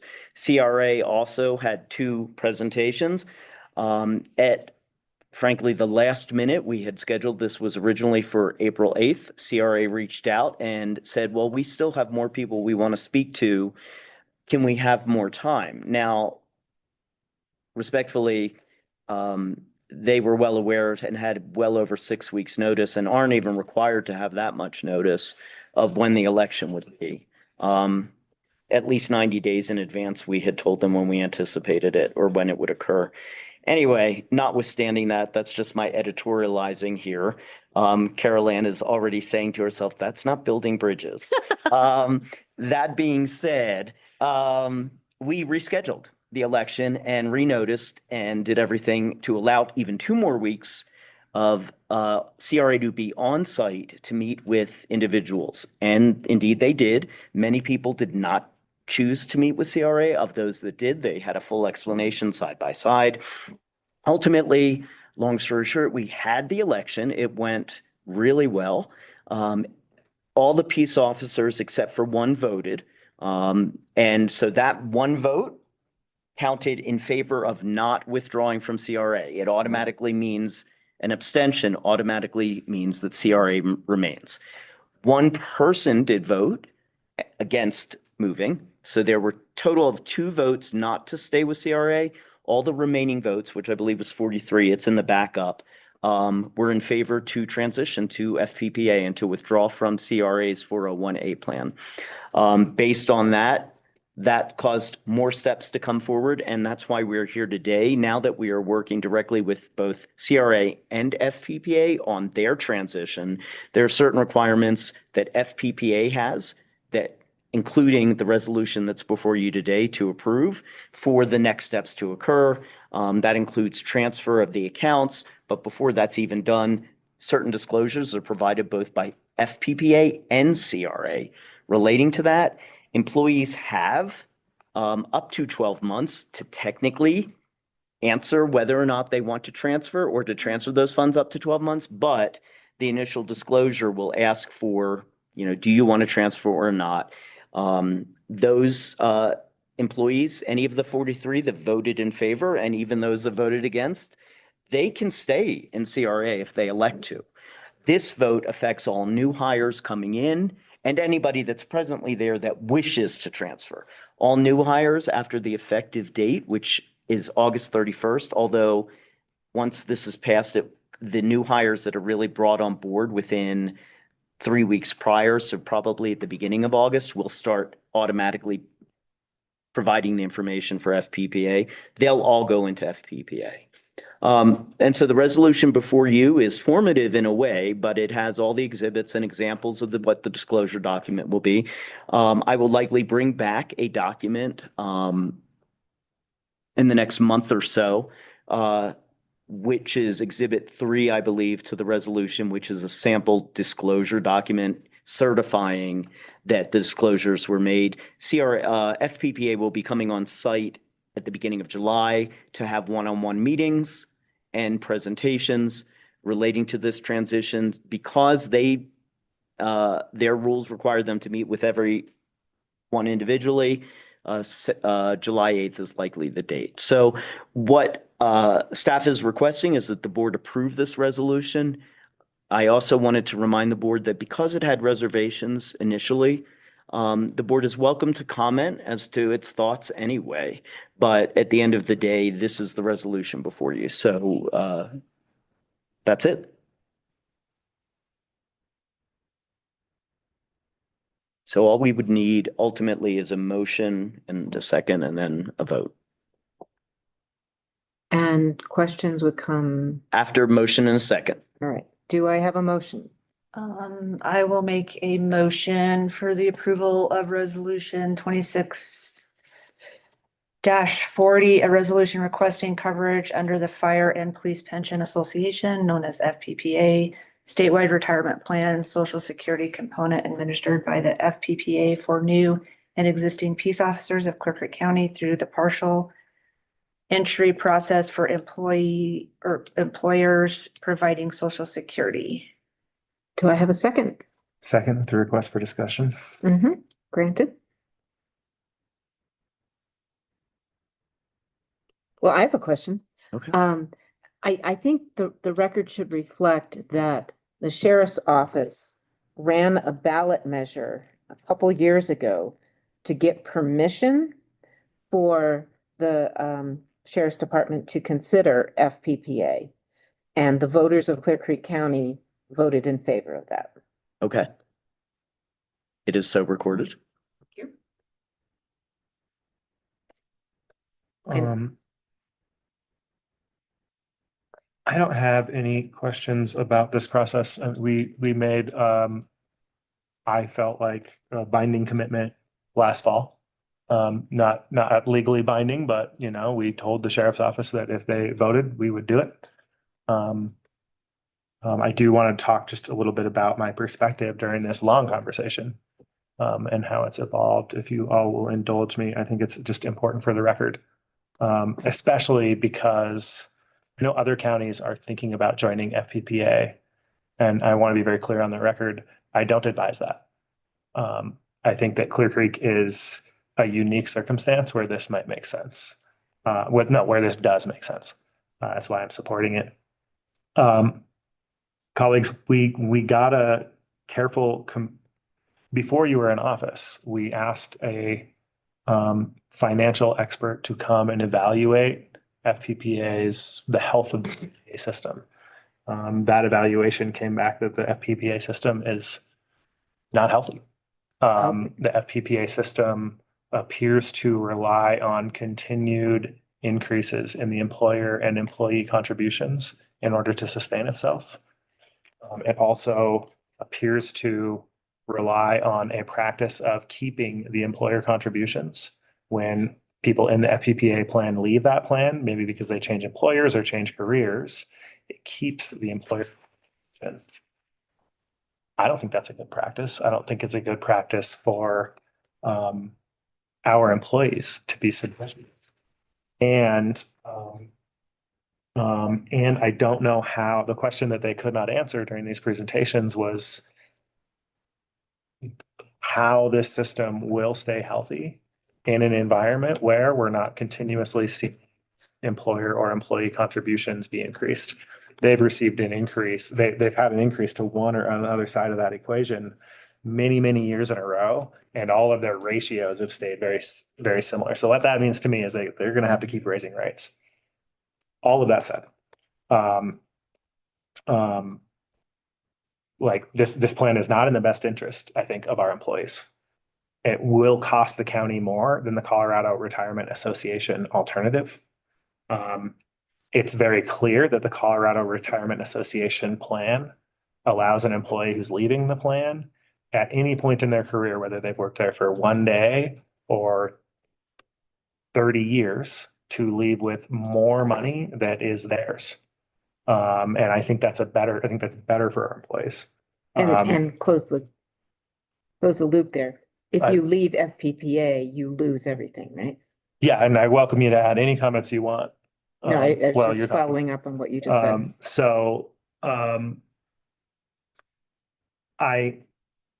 However, I'm choosing to respect and actually support this strategic preference of the sheriff's office, and I want to explain my rationale. Sheriff Harris spoke frequently and at length about the lack of experience of our deputies. He also said regularly, "Don't forget why I'm here." Sheriff Harris was here because he was appointed to cover a vacancy that was created to a large degree by us signing the largest settlement in the history of Colorado due to our killing of Christian Glass. Sheriff Harris found it to be a crucial and central plank of a strategy to make sure that never happens again in Clay County, to make sure that we have better trained, more experienced deputies on the streets. The lack of experience of the deputies in Clear Creek Sheriff's Office that was here was a result of a policy by the former sheriff to recruit new officers into the jail first, with the goal of ultimately getting them through academy and onto the streets as brand new deputies. That was our recruitment plan. Sheriff Harris really convinced me that he needed better tools to attract trained officers that are closer to the middle of their careers. And I've been convinced to accept the reality that in order to attract people that are in the middle of their careers, the law enforcement labor pool that's immediately proximal to us is by and large in FPPA.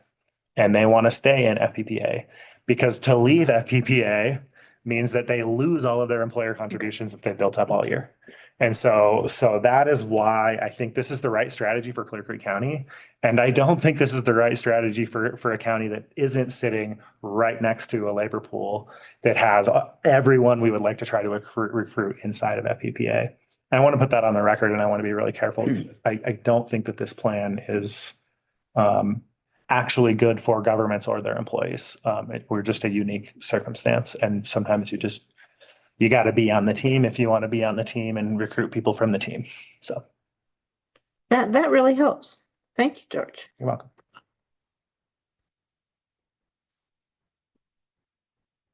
Jody, any comments?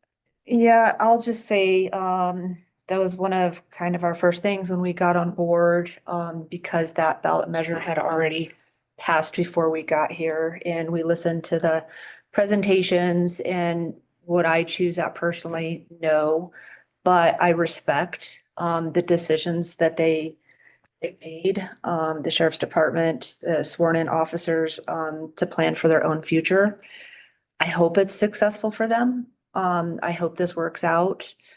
And, I'll be looking forward to seeing how this helps Clear Creek County, the organization itself, in retaining and recruiting, because that's one thing I think we have shown to be a priority is, you know, with the pay scales that we've changed and all this, we're trying to invest to keep our community safer. And this is just kind of part of that. Thank you. I appreciate both those comments, and those addressed my concerns as well. I have one question. I'm not sure if anybody here can answer it, but if people do transfer their Colorado Retirement Association funds into FPPA, do they get those back if they leave, or is that sucked into FPPA to perpetuity? No, once they transfer the funds, they are vested in FPPA. And then it's handled pursuant to those rules, and that's part of a pension. So they don't, as far as I understand it, they don't get to pull out at any point without the typical penalties that would go if you pulled out of a pension, which I imagine would be substantial. But in other words, some people, you know how if you, for example. Yeah, I know I can't pull out my IRA before I retire. But it's not reversible. Okay, thank you. All right. So with those concerns fully aired and the background, which was very helpful, George, thank you. Shall I call for a vote? Just have to do all in favor, I think. All in favor? I know, that's calling for a vote. Oh, then aye. Aye. Aye. All right. Right, resolution passes. With that motion passed, the next item, there's only one more action item, and then we go into the hearings. Oh, and we'll take a break after the next action item. Perfect. Consideration and approval of resolution 26-42, resolution authorizing alcohol tastings in unincorporated Clear Creek County pursuant to CRS section 44-3-301 subsection 10. Peter Lickman. Thank you. Me again. I would have, but because I'm nice, did not have Nanette present this today. But in all fairness, she would have certainly. This is, you may recall that a business owner came to the board and I believe may have spoken at open, either when her license was approved or public comment, and I do not remember offhand which it was. The business owner that is redoing Strawberry Fields came and said that they would like to do wine tastings. Our resolution relating to licensing, liquor licensing, did not specifically address wine tastings, although it is completely authorized by state statute. So this is really a resolution kind of perfunctory to allow for that. And as the resolution states, it will authorize alcohol tastings in the unincorporated areas. That means, for example, if another business in an unincorporated area wanted a wine tasting, they'd have to ask for the special use permit to do that and go through our licensing, and the board would still come to the board, but this would at least allow them that opportunity. Right now, they can't do it and even ask for it without the regulation. So that's it. Very simple. Okay. Any questions? I don't have All any right. questions. Would someone like to make a motion? If we approve acting as the Board of Health Resolution 2026-01. What? Number I'm 9? looking at the wrong one. Wow.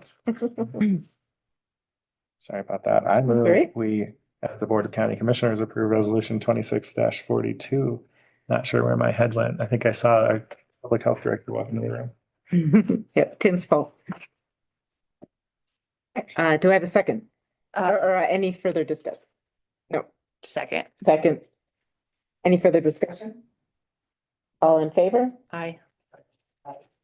Resolution passes. Thank you. We are going on a break. And I'm gonna let us take a little extra time to actually eat lunch. So come back at 1:20 Does that work for everyone? Okay, we'll be back at 1:20. Before we go off the record,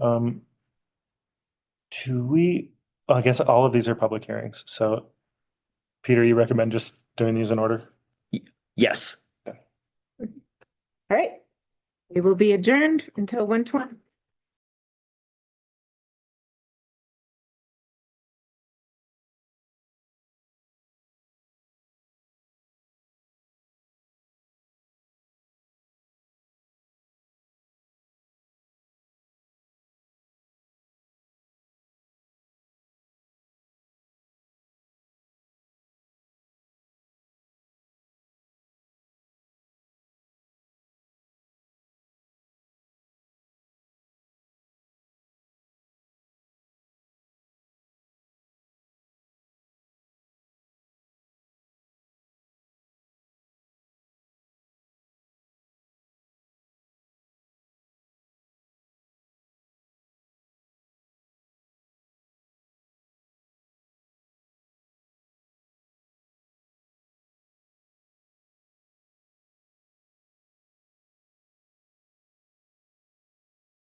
Hey, County Commissioners is back in session. We are here for public hearings. The first public hearing is consideration of approval of resolution R 26-43, a rezoning case RZ 2026-02 to rezone the subject property generally located along South Spring Gulch Road, west of the junction between South Spring Gulch Road and Lamartine Road from mining two M2 to mining 1 M1 pursuant to section 19 of the Clear Creek County zoning regulations. For Lisa Liebman, Special Projects Water Resources Manager on behalf of Clear Creek County. Garrett Callister. Thank you. So I'll just read through the memo for this project. Do you need me to share anything? I don't think so. Okay. We don't need to. Okay. So this is a rezoning application, as was already mentioned, to rezone a subject property up along South Spring Gulch Road from M2 to M1. The staff recommendation on this is to approve resolution R 2643. The background on this is an application was submitted to the planning department on March 30th. The full application and supplemental materials are all in the commission packet in attachment 1. The subject property is legally described as the Little Emill Lode mining claim and a portion of the E.E. Bonneville Lode mining claim. The parcel is unaddressed. The background on this is just, the rezoning proposal is kind of one step in a larger process to resolve essentially a dispute in ownership on this parcel. Lisa can provide more background information on this, but here, I'll just read what's in the memo here. Due to the ambiguity in the patent on Mineral Survey 19129, the subject parcel was erroneously severed from the federal state, the BLM land at the time of patent. The county and it was conveyed to the county, and the county rezoned it from M2 to M1 when it was conveyed to the county through the BLM, the BLM transfer, the Clear Creek County Public Lands Transfer Act. Had the subject property not been included in the land transfer, the parcel would have just remained M1. So this rezoning sort of reverts that and then just avoids a split zoning. Because if we just conveyed the property back to the rightful owner and left it as M2, it would result in split zoning with the current adjacent parcels M1 and that parcel would be M2. So that sort of resolves the split zoning as well. Should the board approve this application, the county would quit claim the subject parcel to the rightful owner for the entirety of the claims. Referral agencies were noticed on April 7th and response letters are in the Planning Commission packet in attachment 1. Legal notice was published in the current. Adjacent property owners were mailed noticed, and signs were posted on the subject parcel. No public comments have been received during this process. The full staff report with findings is all contained in attachment 1. Staff has just provided a brief summary of the approval criteria below. I'll just go through that real quick with everyone. 1905.1, consistency with the Clear Creek County Master Plan. The generalized future land use map identifies the area of the subject property as mining and open space. The plan states that areas identified for future open space and or recreational use were established based on proximity to adjacent conserved lands, potential scenic sensitivity, and or potential recreational value. Overall, staff finds that the proposal does not significantly conflict with the master plan. 1905.2 is compatibility with surrounding uses. Most of I think all immediately adjacent parcels are zoned M1 or M2. There's some dispersed single family home development in the area. Section 7 of the county zoning regulations, which is the section on mining, states that the purpose of the mining district is to provide for essentially mining activities as well as residential uses per the MR1 district. The MR1 district is pretty limited in terms of residential uses allowed. So M1 has sort of like a mining focus, but then there are residential uses per the MR1 district. So section 2 of the zoning regulations details the permitted principal, accessory, and special uses, which as I said, are all pretty much residential in nature. So staff found that the uses resulting from the rezoning are generally compatible with what's already in the area. And that the rezoning, as I mentioned before, prevents a split zoning on the reunited parcel. 1905.3 is public benefit. While the rezoning and the M1 zoning district itself don't directly guarantee public benefit, rezoning does provide the opportunity for public benefit through potential future development. Staff finds that the proposal provides some public benefit in the sense that unifying the zoning decreases development complexity and ambiguity and inefficiency. So the proposal does not appear to significantly impact the public in a negative way. 1905.4 adequate infrastructure. The property is served by South Spring Gulch and Lamartine Road, both public roads according to the county public roads list. South Spring Gulch is primary county maintained. Lamartine is secondary county non-maintained. Comments from the Public Works Director stated no objections with the request. No wells or wastewater treatment facilities are proposed with the rezoning. But generally, any development on the property would require compliance with well permitting and on-site wastewater treatment permitting. Comments from the County Environmental Health Officer also stated no problems with the request. So staff found no reason that the property could not support the necessary infrastructure for the uses described in the M1 district. Lastly is 1905.5 change in circumstances. Staff already finds that the proposal does not appear to be in conflict with the master plan, so this criteria is inapplicable.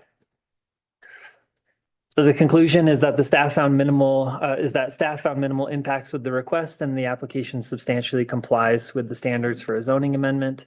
The Planning Commission concluded with fairly minimal discussion that the application substantially met the standards for approval and voted 5-0 in favor of recommending approval to the Board of County Commissioners. And it's just worth noting that if approved, the rezoning shall not indicate or authorize any other planning, building, site development, or county approvals. It's just the entitlements with zoning. And that will conclude the memo. And so, because this is a public hearing, you would give the public an opportunity to offer any comments Thank you. on the application.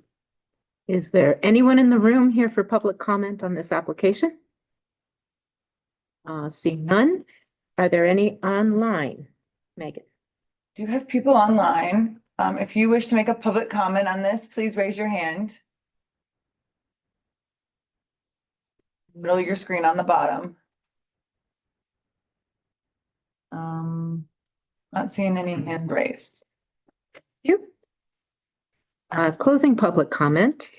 The next would be a motion and a second, and then invite any discussion on the application itself. Okay, Jody, would you like to make the motion? Yes. I would like to make a motion for the approval of resolution number R 26-43, rezoning case RZ 2026-02 to rezone the subject property generally located along the Spring Gulch Road, west at the junction between South Spring Gulch Road and Lamartine. I call it Lamartine. That's the way I wasn't sure how to. Road from mining 2 M2 to mining 1 M1 pursuant to section 19 of the Clear Creek County zoning regulations for Lisa Laban, Special Projects Water Resources Manager on behalf of Clear Creek County. Do I hear a second? Second. Any further discussion? I just have a question. How does this come about? How do we know, and all the things to present this and bring this back? Was there an issue around this, or how did this get started? Yes, there's been an issue for years around this. Ironically, the BLM represented it as. Do you want to come up so you can be heard on the? That's right, sorry. That's all right. And introduce yourself. I'm Lisa Laban, Special Projects Manager and Water Resources Manager for Clear Creek County. So yes, this has been ongoing for several years. We've worked with Ben Miller, and prior to that, this land was represented as being part of Part 3 lands from the BLM land transfer, as Garrett said. We actually offered it for sale to the adjacent property owners. Back in when we were selling these lands, none of the adjacent property owners at that time offered to buy it. So it stayed in the program. Ben Miller then became involved in it and questioned the fact that it was former BLM. Because it's a very, very interesting survey dispute. And it took federal land mineral surveyors, US mineral surveyors, give us a professional opinion, because we had two patents that, you know how the claims are going, they're going this way and that way. They both patents accepted this parcel out of their patent. But according to US patent law, if that happens, you can go back, and they determined it should have been included in the Little Lemel and Bonneville patent originally. So that is what the county surveyor was involved. We talked to Ben for a long time about this. He was very wise to hire these US mineral surveyors because they clearly are the expert professionals that know more about mineral surveying than most, and than anybody, I would say. So they had collectively, I'd like to point out, they had 90+ years of experience conducting mineral surveys and retracement of mineral surveys. So the county surveyor agreed that in his opinion, this should have been in that original patent. And therefore we're correcting what was not clear from the two patents, the language. And now after this is rezoned, and all the former BLM lands were rezoned to M2 so that we didn't create new parcels when we sold them. So we wouldn't have new home sites popping up if they were M1. So we did it M2. So now this action, if approved, would help that, and we can transfer it to the current owner of those patented mining claims, and it will be once again one, and I would recommend we do a combination of lots. Just to throw that out when we deed it, to require them so we don't create a new parcel again. So there's a lot of these situations out there, or? No, this is the first one we've seen come up like this, with these unique circumstances. Commissioner, were you asking how it just rose to the top at this time? No, I was just wondering how this became, a thing. Okay. Because you look at the maps and it's just like zigzags everywhere. And then you focus in on this one, but you explained that. So yeah, thank you.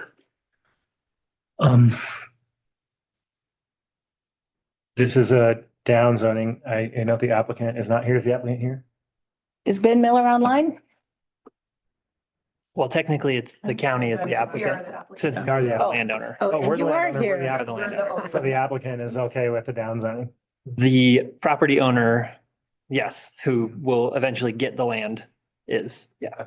And I think it's not a down zoning, right? Because it goes from M1 to M2. Yeah, it's actually an up zone. It would, okay, so There are more entitlements in the M1 district than M2, essentially. so it's misstated on the agenda, but in the packet, it's correct. In the resolution, it's correct. Where, can you point that out? I mean, just on the agenda, it states from mining 2 to mining 1. And so mining 2 to mining 1 is it up zone? Oh, I just had my zone switched. Okay. Yeah. Sorry. Yeah, it's a little counterintuitive, maybe. M2 is more restrictive. M1 is less restrictive. Okay. Thank you. Any other comments or questions? I don't have any, just interesting. Yeah, hearing none. We already had the motion. All in favor? Aye. Aye. Aye. Rezoning passes. Thank you very much. Thank you. Moving on to consideration of resolution 34, rezoning case RZ 2026-01. And I won't read the description since Garrett had to do it twice. So moving on to Garrett. A quick point of order, Madam Chair, on this hearing. This one is a little bit more complicated and I would love the opportunity to ask questions, exchange opinions prior to a motion being made. That's fine. Is that fine, council? It's fine. We don't follow Robert's rules specifically, so that's fine. Robert's rules would not allow for that. Garrett, take it away. All right, thank you. So this is a consideration of approval of resolution R 2644, rezoning case 2026-01 to rezone the subject properties that are generally located on the west side of Fall River Road, north of Silver Creek in the St. Mary's area, from a mix of mining 1, commercial 1, and R1, residential, single family R1, to entirely commercial outdoor recreation. For Mike Susi, Clear Creek Development LLC, on behalf of Williams Fork Valley Ranch and JSC Property Holdings. Staff recommends approval of resolution R 2644. An application was submitted to the planning department on March 30th. Again, the full application and submittal materials are included in the packet in attachment 1. The applicant states that the rezoning is kind of the first step toward redevelopment of the properties by aligning zoning on all of the subject properties and resolving the existing split zoning on the large parcel. So it's 5 parcels. There's split zoning on the large parcel. So this would just sort of clean up the zoning on all of these parcels. 5, as I mentioned already, 5 tracts of land, generally in the St. Mary's area, and they're unaddressed. There is a fairly lengthy history to these parcels. The applicant provided a general kind of timeline overview, which is included in the application packet. The short sort of version is that the parcel operated as the St. Mary's Ski Resort until closure in the mid-80s. The main ski shop and lodge was demolished in 2017. The parking lot and accessory storage structure that were originally built to serve the ski area have remained and are currently considered existing non-conforming per a recent administrative determination by staff. That is provided just for informational purposes as attachment to the packet. Staff notes that because the parking lot and existing storage structure have been determined to be existing non-conforming, they are permitted to exist as is, regardless of the rezoning. And just want to note that staff can only require or add conditions that mitigate the land use impacts of the rezoning proposal itself, not the land use impacts of the continuing non-conforming use of the parking lot and the structure. So just for the rezoning impacts. Planning went through all of the referral agency and referral agency notices, legal notice, adjacent property owner notice, signs were posted on the subject parcels. No public comments have been received during this process. Or at least written public comments.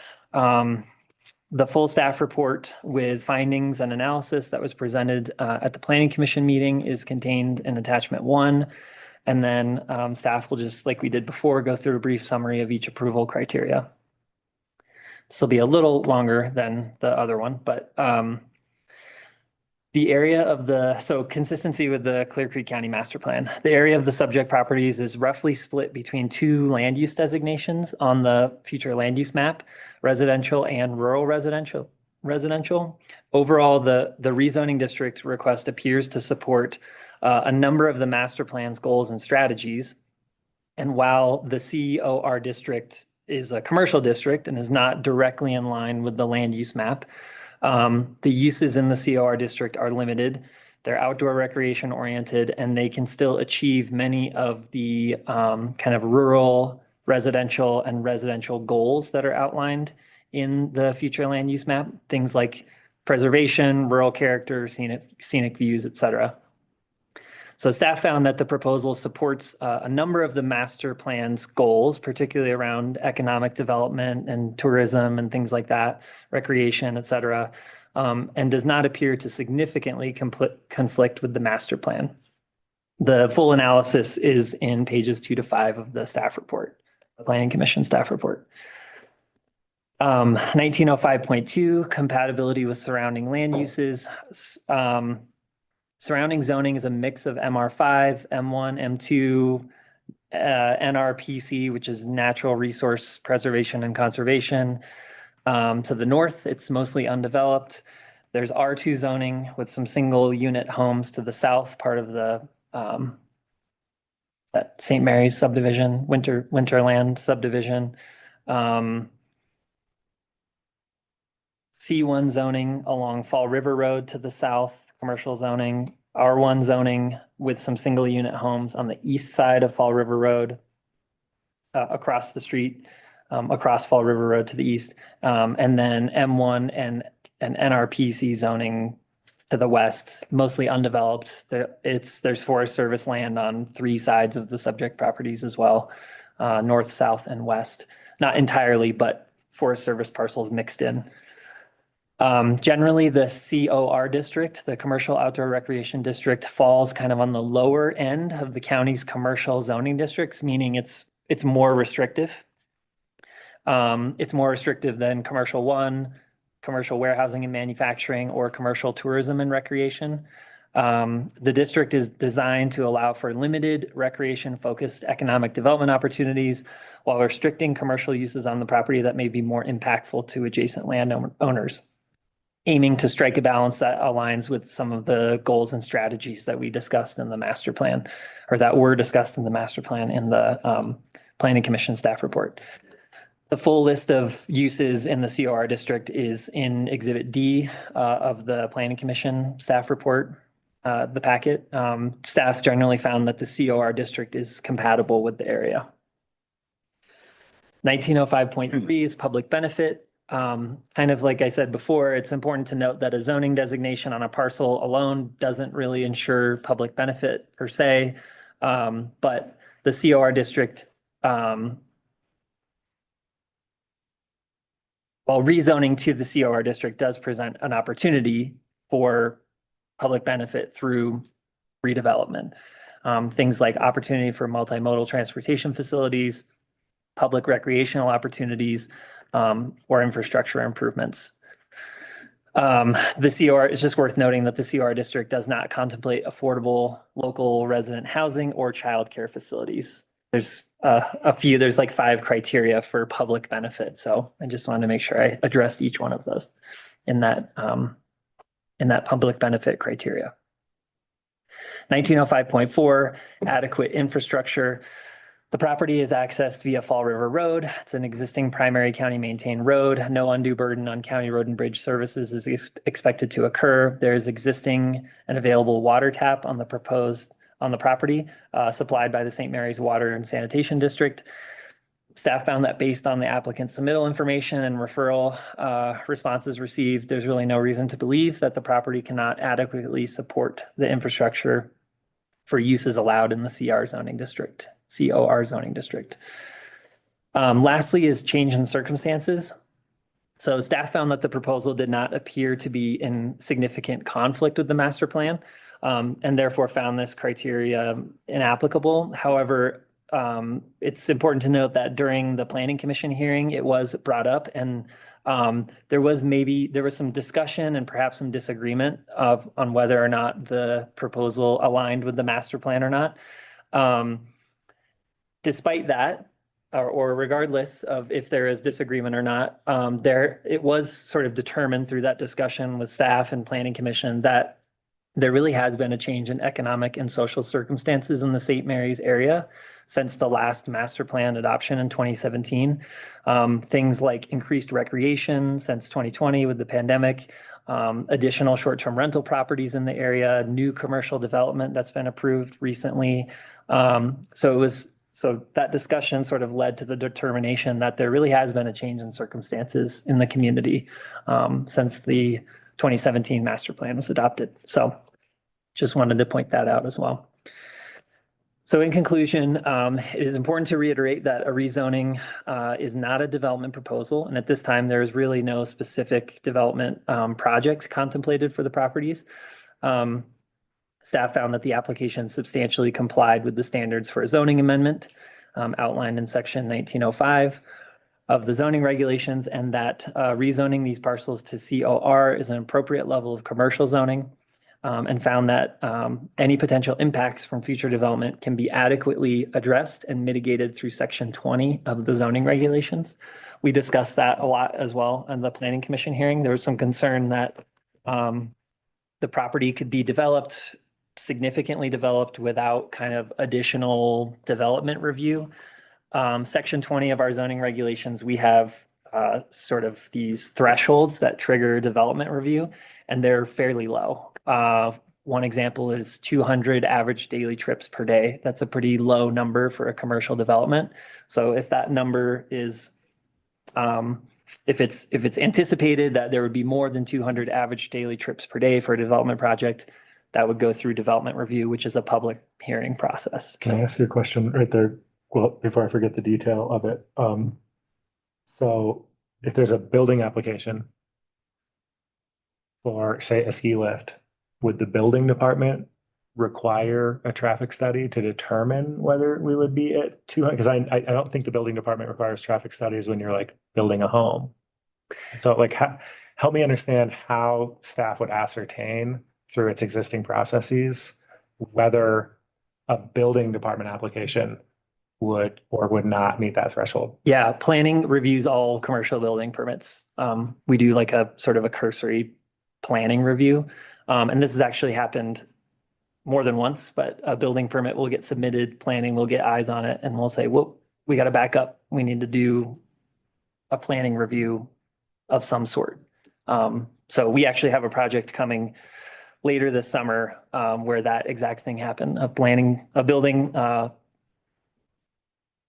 permit was submitted, and we needed to go back and actually do a more significant development review on the project.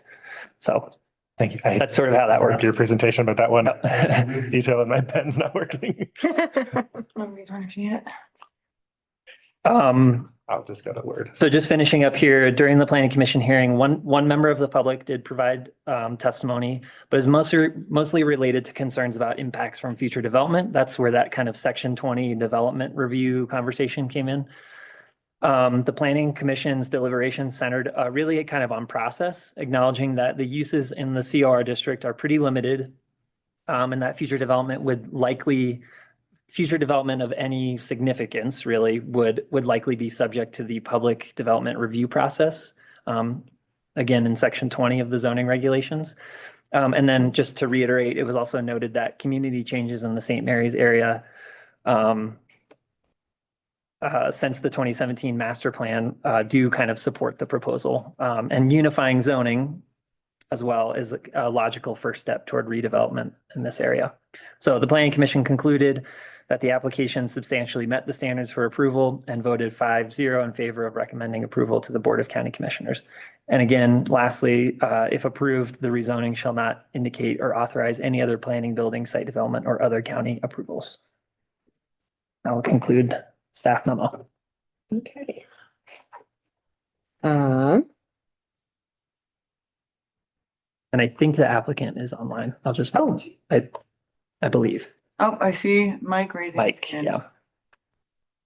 yeah. Is it appropriate to ask him if he has any comments? Yes, To ask who? I'm sorry. Okay. the applicant. Yeah. If you're online and can hear us and would like to make a statement, please raise your hand and Megan can promote you to panelist. Yeah, can you hear me all?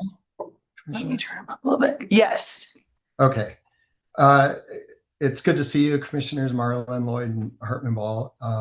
My name is Mike Susi. I represent Williams Fork Ranch and Jesse Property Holdings in this rezoning proposal. Garrett did a really good job of just outlining the fact that this is really a first step.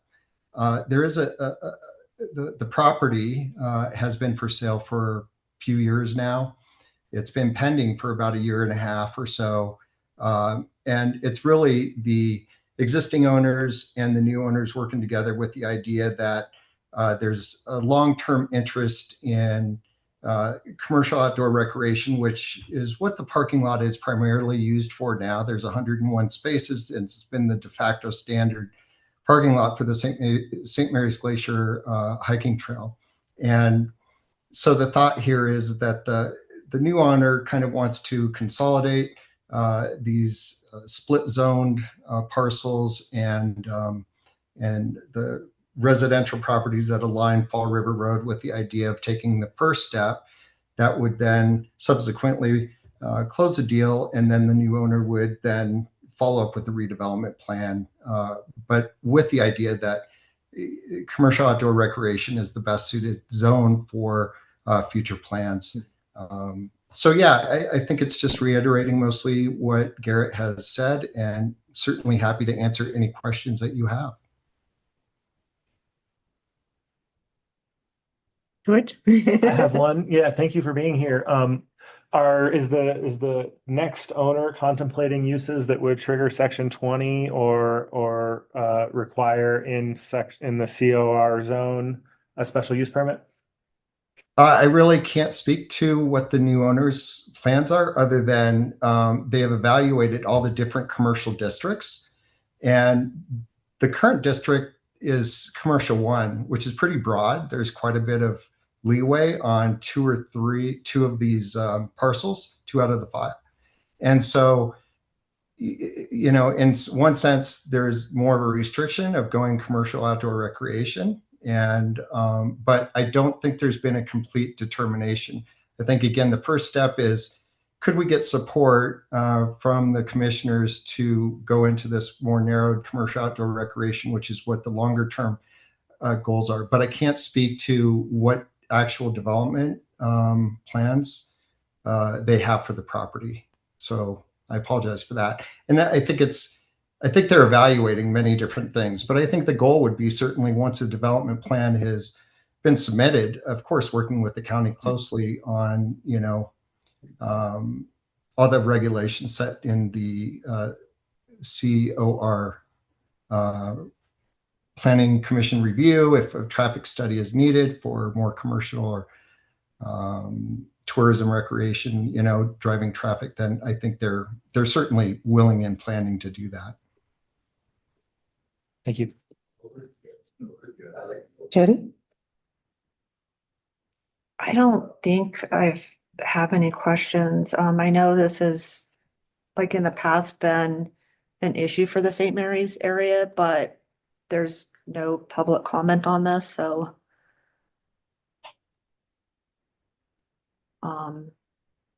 everything's been, you know, given them opportunities, so I guess there's not anybody that has a problem with it.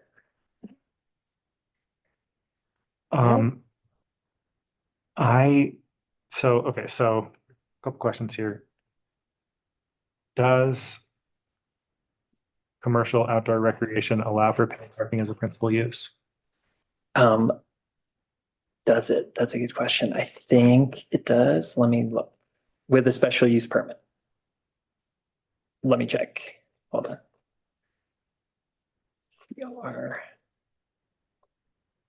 Another way to state that question is, right now, I believe it is a legal non-conforming use. Does it remain a legal non-conforming use under your interpretation if under the zoning change, or would the parking lot not be able to be operated? It does remain legal non-conforming. Okay. So this change would not render that parking lot unusable. That's right. Yes, public or private parking lot without a principal permitted use. Would It's a this special use permit? would this change trigger any design requirements or operational requirements on that parking lot? Nope. Okay. It can just continue to remain as is. So we do have our non-conforming standards, right? Limit how much you can sort of tinker on a non-conforming use. So if there are proposed improvements, we would need to look at that and make sure that it's not sort of expanding or increasing the non-conforming use on the property. Colleagues, I asked the question because I think you were here for some of these conversations about paid parking lots and not here for others. And there's like sort of some buckets of concerns that the board has expressed in the past around adequate screening for a parking lot, adequate screening for bathroom facilities. I'm probably missing some of the things that I went on at length about in past sessions, but that's why I'm asking the question. Is there intent, do you know, Mr. Susi, is there intent to bring that parking lot, to make changes to that parking lot that would give us an opportunity to ask for similar standards that now exist on adjacent or proximal parking lots? Yeah, I think, so Stoy from Public Works Road and Bridge had made some suggestions. Part of it is a clear zone, 10 feet, having the man-made boulders at least 10 feet back to establish that clear zone. Another thing is screening of the current portable bathroom facilities, which I think, again, the new owner is happy to oblige. I think where it gets a little complicated is when we start talking about, paving requirements, especially for such a rural area, until a development plan has been submitted. So I think there's certain aspects of, one of the goals is to also get traffic off of Fall River Road that park at the parking lot. And so there is actually, the owner owns the land essentially that connects the northern part of the parking lot up to the St. Mary's Glacier Trailhead or into it. So one of the things that they've already discussed is making that improvement. And again, without kind of triggering, the whole goal would be to support the existing kind of hiker ecosystem, if you will, with the existing parking lot, making small improvements that would satisfy a lot of what the county has asked for in the past without triggering major ones until a development plan has been submitted. So yeah, I think there's room to work, get traffic off of Fall River Road, which is a safety concern. And also the other thing that the new owner has expressed is opening up trails that have existed that are currently being used, but by trespassers of the property. So, there is a public benefit of being able to, park at that facility and then use, and these, again, trails have already existed in the past, but the current owner has really not allowed people to trespass to get up there. So I think, again, between screening of bathrooms, removing boulders, providing a dedicated access path to the existing trailhead, I think that's really where, the new owner really wants to do something immediately once the sale closes. So. Thank you. And I agree. There's, and this board has already sort of said it agrees, there's a public benefit to private parking on that road, especially when the property owner maintains the bathroom facilities. Jog my memory, is this the parking lot? I think at one point, did Clear Creek County install those bathroom facilities, and do we maintain them, or does the property owner maintain them? No, that's a really good question. So Paul Johnson, St. Mary's Glacier Paid Parking LLC, he owns the lot of right past the Glacier parking lot, and the county engaged with him back in, I think, 2000.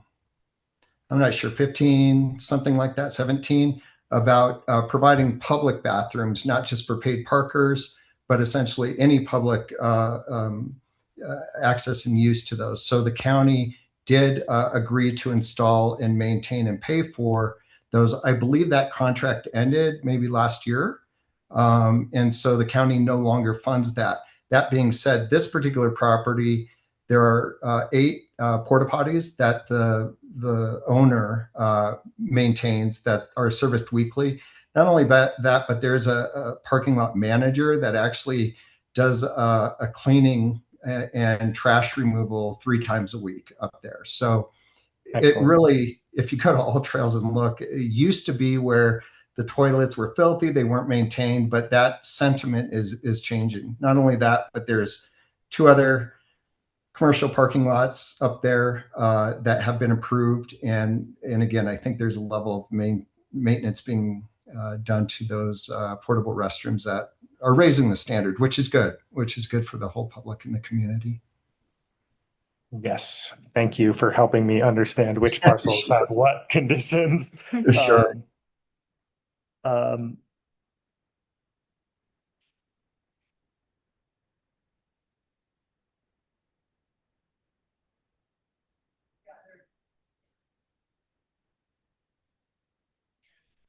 think I'm through my questions. I have some observations, but maybe I'll wait just in case someone has something in public comment that I want to ask about. Is there anyone here for public comment? Anyone online? If you are, raise your hand or raise hand button. I don't see anybody. No All hands right. raised. Okay, we're closing public comment. Ready for motion? You could take a motion and do a second, and then you can have more discussion if you'd like. All right. Just a preview of my opinion, I intend to support a motion to approve this, and I'll explain why. Okay, George, would you like to make the motion?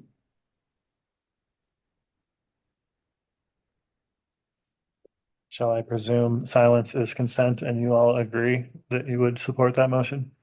Mm-hmm. Yeah. Thank you. I move we approve resolution 26-44 on rezoning case RZ 2026-01. Second. Any further discussion? Yes, I want to explain, but I can, Jody, I don't have to go first. No, I don't really have much comment. I know that we've talked about the parking issues and trying, it's another one of those management things. And if there's opportunities to, kind of give people a place to park instead of parking in the residential areas, I think.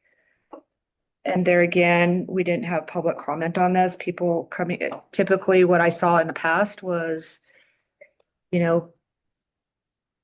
people arguing about changing this to commercial, and we don't have that this time, so I don't think there's a problem with it. George? Yeah, I agree. I continue to want our, as we talk about what our zoning rules should look like. There is public benefit to a paid parking lot that's private. There is more public benefit to something that is there are higher and better uses that are possible on these parcels. And I continue to desire our zoning code to kind of incentivize those higher and better uses. But this is where we are today. I was concerned too, just because of the history of this property and the potential for high impact development, that I'll be silent on, would require a much larger process. I am satisfied that the thresholds in section 20 are adequate, that we wouldn't see a very high impact development without, once again, an opportunity for public input and board review. Specifically, I'm satisfied by what is stated in the zone itself, this commercial outdoor zone. Oh my God, I just remembered a question I have, which is uses requiring a special use permit, which includes shooting ranges, snowmobile racetracks, and use of any motorized recreation vehicles. I believe the special use permit would also have to come back to the board. And I think the board would have a lot of interest in reviewing anything with that potential for noise impact and pollution. And so all of that said, I'm satisfied that this is a move in the right direction with adequate safeguards moving forward. I have one more question with respect to adequate safeguards that I just forgot to ask, which is, if we update either COR or section 20, do those updates change the entitlements on this new zone if it's approved in a moment? Yeah, I think. Sounds like Kathy's Come kind up. of, Go ahead. yeah, I think any text amendment to a zoning district applies to every property that is zoned that way. And the same thing would be true with development review. Now, if a development review was submitted and then we updated our regulations after it was submitted, we would apply our regulations based on when the application was submitted, right? So there's a little bit of a timing thing there, but. So colleagues and anyone interested in the public, because I know there's a lot of interest in this, I think it's important for us to remember as we go into revising our zoning rules that we are in effect changing the entitlement on this high interest parcel. If we give them COR today, and then we go and we say COR could have a snowmobile racetrack, then they could build a snowmobile racetrack without the public review I was just talking about. The best I can do right now is just raise a flag that we're going to want to pay very careful attention to that as we redesign our zoning. Not just for this property, for every property. Not just for this property, for every property in this zone and in every zone. Thank you. So, those are my questions. Those are my comments. Thank you. I just want to say thank you to, obviously being new to these, it's very well organized and you can go through and you can read the comments that the different, departments have made, and it makes it a lot simpler for us. And thank you for that. Good. Yeah, you're welcome. All right. All in favor? Aye. Aye. Aye. Rezoning passes. Thank you. Great. Thank you, commissioners. Appreciate it. Awesome. Great. Moving on, Board of County Commissioners will be acting as the clerk of Board of Health for an action session. Consideration of approval of the Board of Health Resolution 2026-01, a resolution adopting amendments to the Clear Creek County on-site wastewater treatment system regulations. Gary Haig.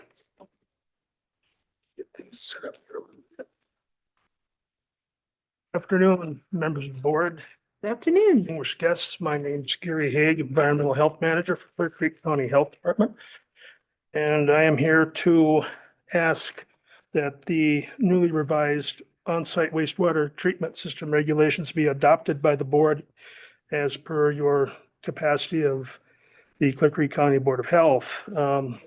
Base background on this: state, the Colorado Department of Public Health and Environment requires us to have septic regulations, and it's my job and Dr. Ryan's job to make sure those regulations are enforced to protect the health and well-being of the public, as well as our surface water and groundwater from raw sewage is what it amounts to.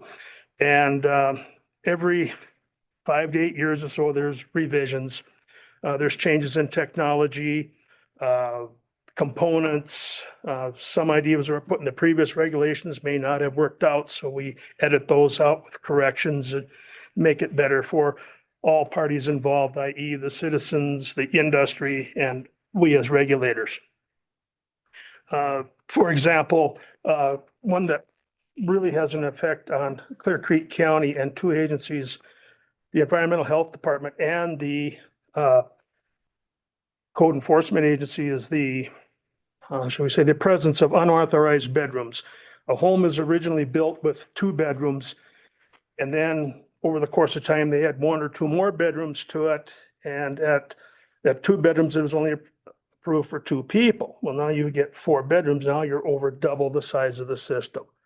And nobody paid any attention to the septic system when these bedrooms were put in. And the building department goes through its process to legalize them. And then we go through a process to determine if the system can handle the load. And that is one of the bigger changes in the regulations. And if you would like, I can show it to you right here, or if you'd just like me to read it. Basically, it says, if unfinished area is present in a house, OWTS must be also sized for 1 or 2 more bedrooms based on the assumption that 150 square feet of unfinished space can be converted into a bedroom.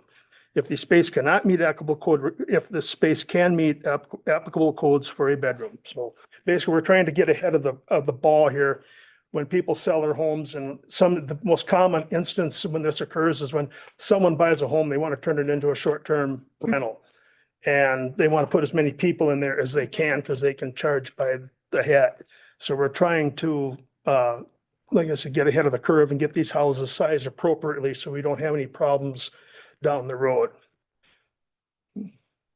And basically, a lot of the other changes incurred changes to charts and graphs with updates to sewage strength, particle size of sands and gradation levels, additional definitions and words due to new technology, things along that line.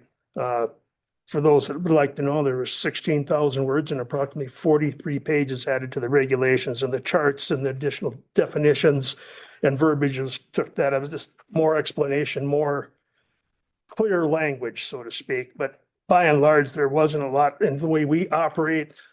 The changes aren't affecting us that much.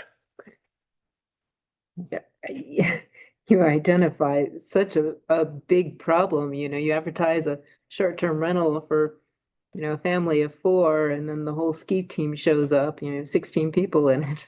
Yes, ma'am, and that's what we're trying to rectify here, We're trying- a little foresight. Mhm.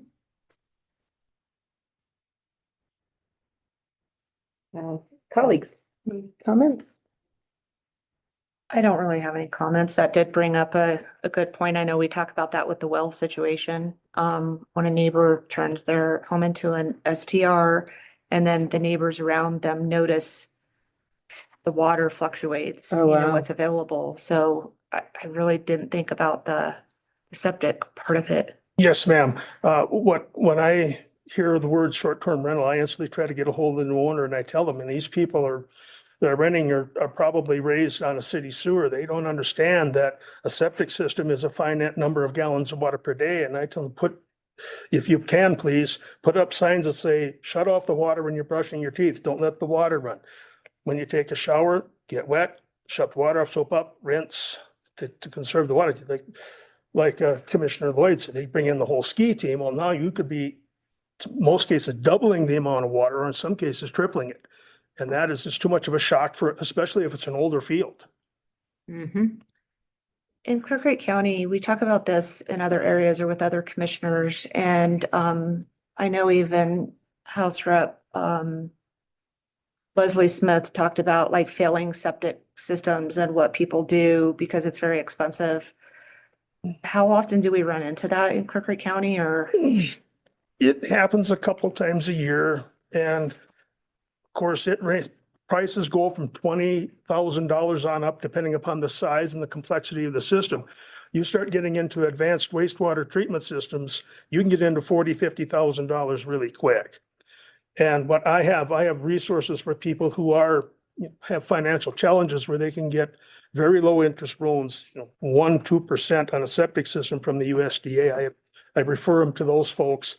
And when somebody calls me up and says, hey, my septic system's failing and I'm in trouble, I said, well, yeah, it's illegal to have a failing septic system, but since you turned yourself in, I'll work with you as best we can. And I tell them about the public health concerns and all that. And, find yourself an engineer that is very experienced septic systems and a contractor, and I'll help you with the permit and we'll get you through the process and we'll get you all set up.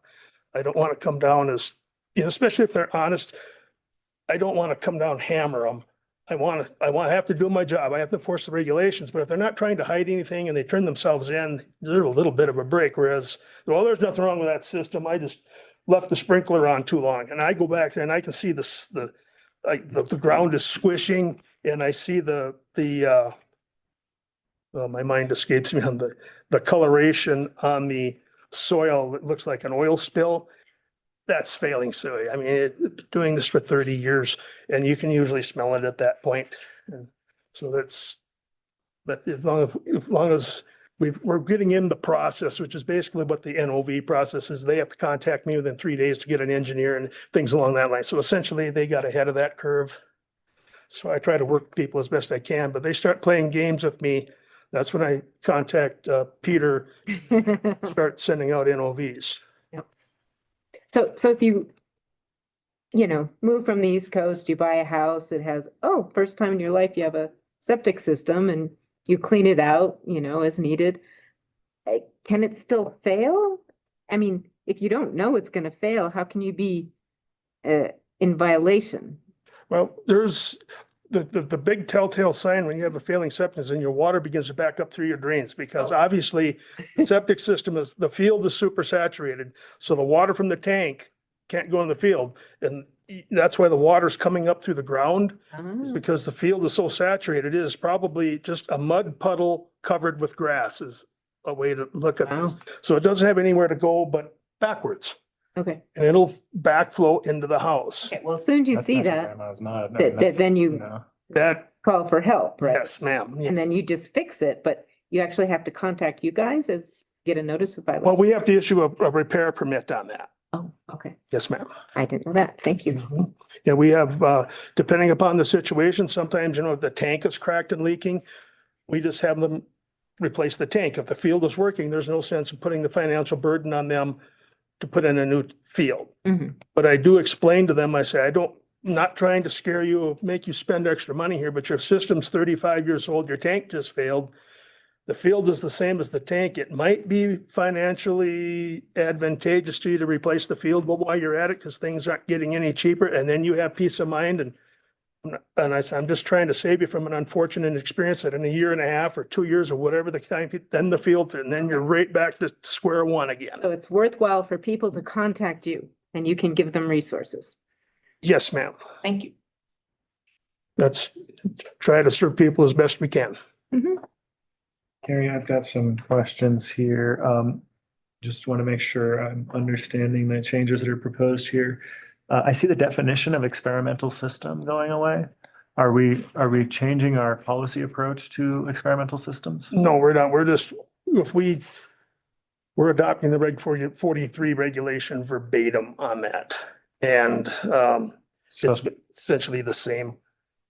We're not going to, because I'm not going to approve in a system unless the state says you can approve it. It makes sense. And this satisfies some curiosity I've had as I talk to commissioners around the state. I know of one maybe soon to be legal non-conforming use that has a composting toilet in a vault. Yes. Something like that still be allowed? What our regs say is that composting toilets, incinerating toilets will not decrease the size or use of a septic system. That is still human waste and still needs to be treated. Because then that's been there as long as I've been here. And because we are the headwaters, all the water flows downhill, it starts with us. So we are more restrictive from the state regulations than that. If you're not to pick on our friends and neighbors in Fort Morgan, but they have straight flatland. And everything can only percolate down through. Here, we percolate downhill. So we have to, it was always been my understanding that we're a little more proactive and strict on what defines human waste. That's still untreated human waste. There still could possibly be viable pathogens in it. Right. And fractured granite doesn't filter. Yes, sir. That's a fact. So maybe I just misunderstood the state of our code before today. If someone has an incinerating toilet, they still have to take the ashes and put them through an OWTS. Yes, yes, sir. And that's the case today and will be the case if we pass this. There's no change to that? Yes, sir. I must have misunderstood the state of our code before. Well, let's see, before. So I just. Okay, let's see, I think that's page 92 on the old regs here. 890, pit privy. Yeah, page 90, I'm sorry, of the existing regs. An incinerating composting toilet may be used for toilet waste where an OWTS is installed for treating wastewater remaining after the removal of the waste. Treating wastewater after removal. But yeah, may be used for toilet waste where an OWTS is installed for meaning the removal of toilet waste subject to Clear Creek County Board of other applicable regulations. Yeah, but that's a little play on words there, but basically it isn't changed that you still have to have an OWTS treat it. Okay, thank you. I see. You also still have hand washing water, shower water and stuff. And that there used to be the black water, gray water. Well, there is no gray water anymore. All water is wastewater. Okay. That's the other avenue that comes into that. That's the other change. And that's okay. Well, that's always been the case too, as long as I've been here. So that's been because that I believe was gray water systems were outlawed in 2018 reg revisions. I see a definition was added for tiny homes. What changes are we making that are affecting tiny homes? Tiny homes. Basically I'm not aware of any changes on that when you caught me about being. Just Where you- added. What section are you in here? I saw a definition added. I'm on page 15 Okay, I guess, where does my, Oh, and then under system. Or just past systems maintenance provider, tiny home, in the definitions, okay, what page? 15. Page 15? yeah, and then in the table, it talks about residential uses. I guess it's just clarifying tiny homes. Well, if I might add, I think it's in there because as Gary stated, we adopted basically the state regulations. And as you know, the government push to overpopulate many different areas in terms of residential and making tiny homes an option and making, and we get into all that kind of stuff. To add them, we recently adopted theirs. Not that we have an abundance of tiny homes. Well, I guess many of the cabins could be qualified as tiny homes, but not formal. Yeah, that, So prior to this, if you wanted a tiny home, maybe our regulations were a little unclear about how it would be addressed. Yeah. Now there's regulations, gallons per day. I know of one tiny home in the county that they just dug a hole they put up a septic, they put on a hose from the tanks of the tiny home and just ran it into the existing tank for the house, the main property on there. So it was interesting in technology. Yeah. Is that legal? Not really. I think so. And that would not be illegal today under these. Correct, because now a tiny home, there are rules for shared septic systems, providing that the shared septic system is designed to handle the additional load and it's designed by an engineer. So to answer Commissioner Lloyd's question correctly, there wasn't that verbiage in the regulations. when This deal was done, but still it wasn't right, but it was one of those gray areas where yes, you're wrong, but I can't touch it because the law doesn't say you're wrong. So basically, you've adjusted our regulations to conform to the new state regulations that we have to abide by. We've done some of that, plus there's been these pages here that I have do indicate where we opted in and opted out. And basically the opting out is, didn't change much from the last in 2018 registry. For example, we absolutely prohibit pit privies. The Outhouses. The standard outhouse, yes, correct, yes, ma'am. And we also allow for reductions in the soil treatment areas. Reg 43 says we can do this, but because we do have some properties, as again, I'll pick on our folks out in Morgan County where you have 40 acres everywhere. We have quarter-acre lots, and the only way these people can build their house is if they have an advanced treatment system with a reduction in the size according to the engineer's design parameters. I see some stuff in here that looks maybe copy pasted from state rules because it says a local board of health may. Right. Should I interpret that language as this local board of health will? Yes, sir. Yes, you are the local board of health. Okay.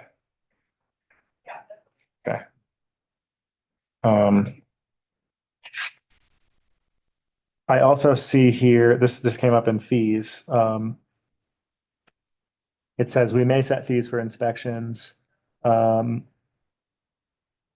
we intend to establish fees through a separate resolution? Or are fees established in this resolution? I saw that. I don't know anything, to be honest with you. I don't know of anything about fees increases on that. I believe that would be a separate topic. The regulations say that we can charge them because there's different fees. Different counties charge different fees. Last I heard that Aspen and Boulder County were over $2,000 for a brand new installation on a septic system where we're $1,023. I asked the question because when you search fee, the word feet shows up and then you end up finding about 1,000 instances of that word in this document. So I want to point out that some of what you're discussing in terms of tiny homes would be illegal under our zoning regulations. So even though we're talking here about OWTS. I just need you to be aware of that. Yeah, we'll get to ours. And that's, just so you know, that's also courtesy of Kathy, who's listening in as well. Thank you, Kathy. We've got our eye in the sky here. At least here on the phone. I mean, since we're talking about them, I see no reason to try to prohibit tiny homes through policy, as long as, we know where all the stuff is going. Yeah, it's just, I would work, I would handle it. So I'll work with the engineer and I say, if somebody wants to build a tiny home, I guess where I'm from in northern Wisconsin, the Amish call it a body house. That's where grandma and grandpa lived when the kids took over the farmhouse and they had their own little house they lived in. So in that, I would look at, okay, there's an existing system and there an engineer designs the system to tie into the existing tank and field. And we're not talking a lot of water here. See if that would be the case and if the system would have to be, or so they want to pay the money to increase the size of the system, that's their choice. Colleagues, I'm interested, and this is not what we're agendized to discuss, but I am interested in making sure that, I don't know that I've seen OWTS fees come past this desk, which means that they might not have kept up with inflation. I want to welcome a review of our OWTS fee schedule. If the board would like, I can try to do some research and get a chart of what all the other counties in the state are charging. If that would be of assistance for you, I can try to get that for you. My understanding is that we have to tie it to the cost of implementing doing the inspections and blah, blah, blah, and that's probably, so. I don't know. I'm one member of the board. I don't know if you guys would welcome that, but I would welcome, No, somewhere in this packet though, I saw some fee stuff because it was like $1,000. It's in the memo. $1,023 for a new system and $623 for. It's in here. Yeah. Oh, I have those here. the memo describes what fees are. Yes, at the very back page of the memo describes what all our current fees are. The board agenda background memo. Okay. So to George's point, then, it sounds like our regs require us to tie fees to the cost imposed upon the county. So I see where the fees are listed in them. I'm sorry, you asked a question. I finished. That was my question. Anyone answer it? That's a little above my pay grade on. Okay. Okay. Yeah, that's just what was said. Okay. So So I see the fees listed here in the memo. I don't see them being adopted in the resolution, and that's why I'm like, the board action won't change fees today. In our regulations, I'm sorry. Go ahead. The fees have never really been placed in the regulations. I've never seen them there. That's fine. Yeah, it's not a complaint. It's an invitation to make sure our fees are adequate. And while we're at it, it might make sense to, it seems to me like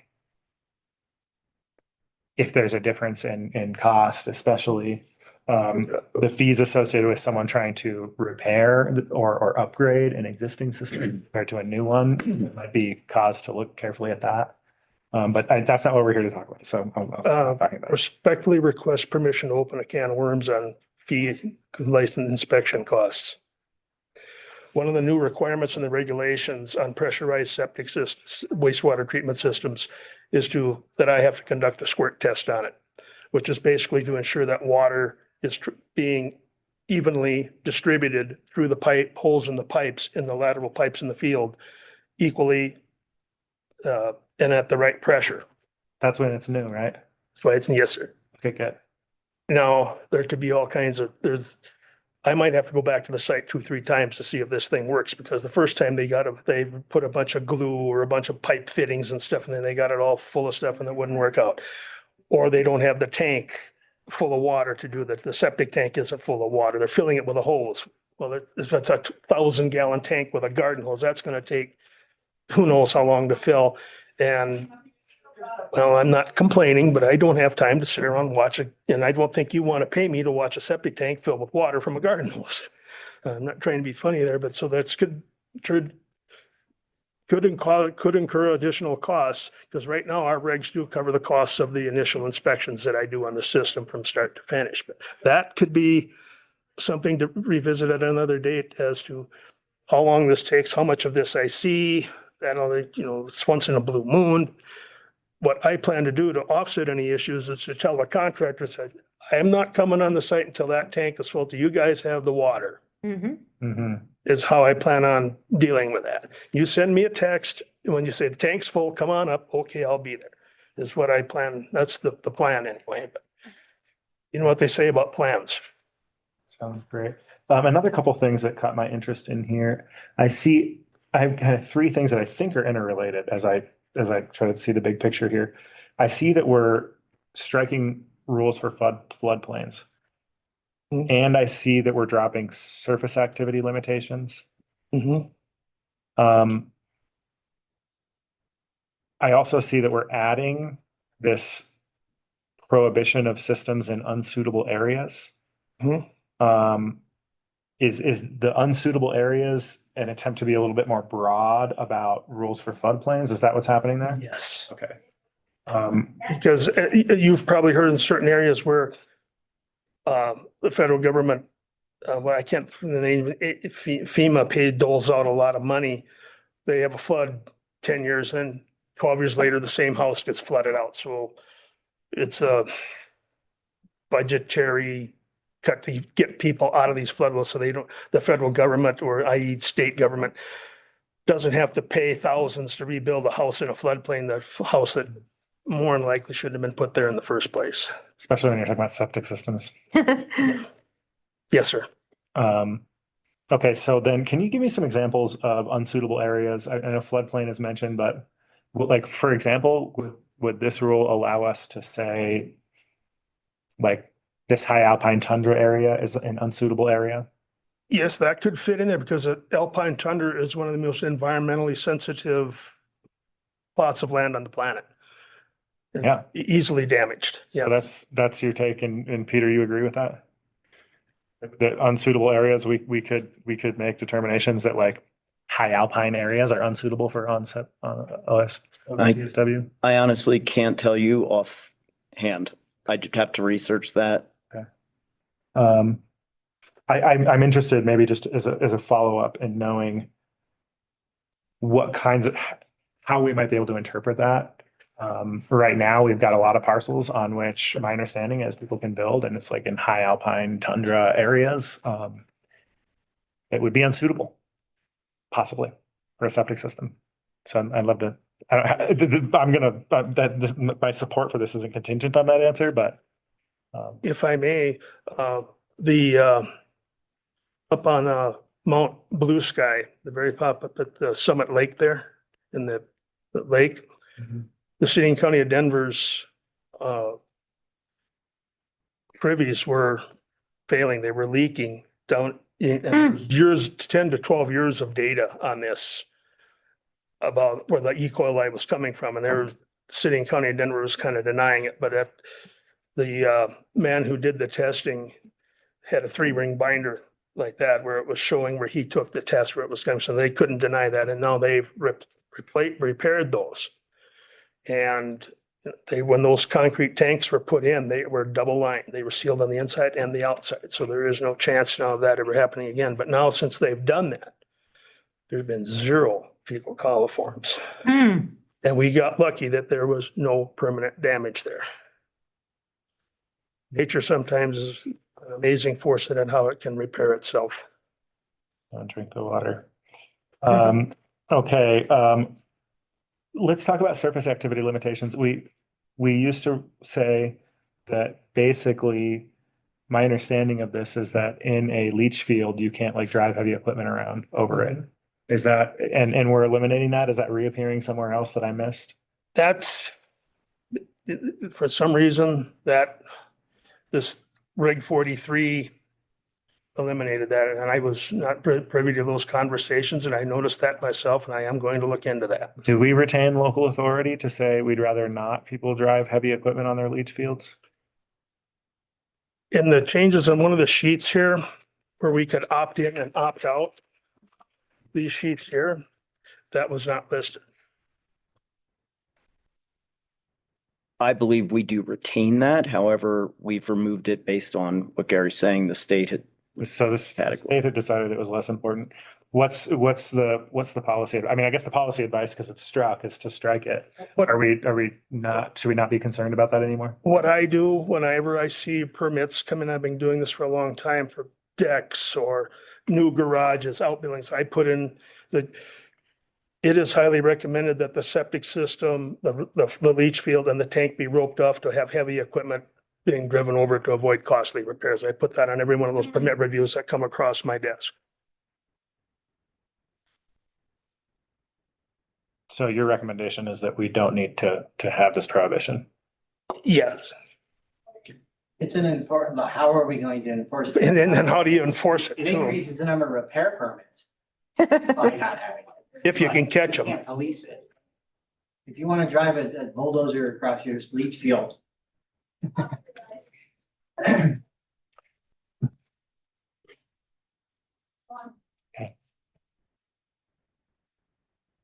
I'm struggling with that one, colleagues. I hear how it's hard to enforce.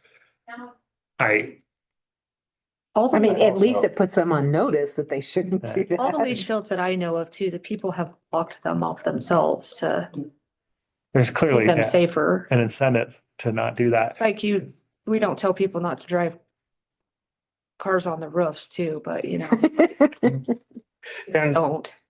and yet, in all my years, 30 years, I have never seen a system fail because somebody drove a bulldozer or had a herd of horses on it. It's always been done because of leaking toilets, using too much water, running grease down it, putting a water softener to That it. was the Denver Parks problem, wasn't it? Because they had that restaurant there and all the grease was. Yeah. Okay. Does anyone want to know how that happens? No. So that's, Well, Tim, you already know. Anyway, no, it's okay. We don't have to go into that. So last question on my mind, colleagues. I see contractor licensing has gone away. Is that because it's now being done by just for any building permits or can you, we call contractors installers, so we're still licensing installers. okay. So you're licensing installers. Does that happen through our normal contractor licensing permit process at this point, or is that separate? Not associated with our building permitting processes. It's its own entity. Okay. Thank you. That's everything I had. I'm satisfied by all the questions. I support the changes. All right. You ready for a motion? Yes. I would like to make a motion to approve Board of Health Resolution 2026-01, a resolution adopting amendments to the Clear Creek County on-site wastewater treatment system regulations. Do I have a second? Second. Any further discussion? Gratitude to staff for putting this together. Yes, thank you. All in favor? Aye. Aye. Aye. Resolution passes. Thank you very much. That was good. Thank you. And if any of you have any questions later on, you know where I'm at, so I'd be glad to talk to you. Thank you. We're going to take a quick break and then come back for the purpose of an executive session, but I will make that official when we come. Thank you.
Board of County Commissioners is now back in session in order to move into executive session for the following purposes.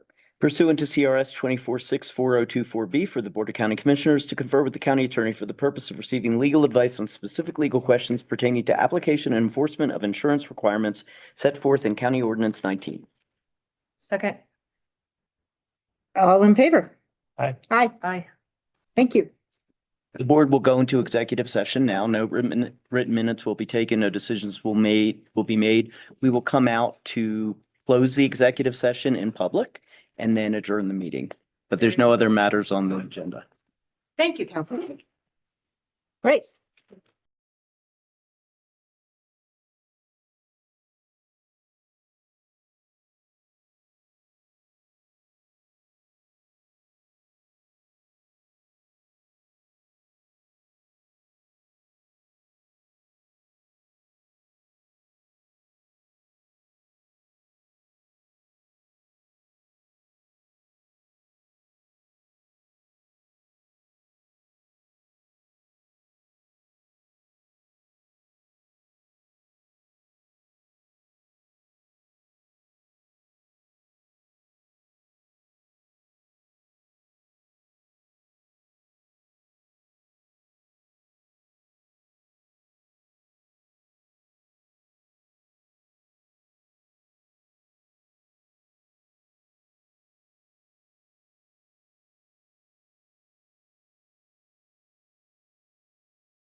Clear Creek County Board of Commissioners has concluded its executive session. No minutes were taken, no decisions were made. That session has been adjourned.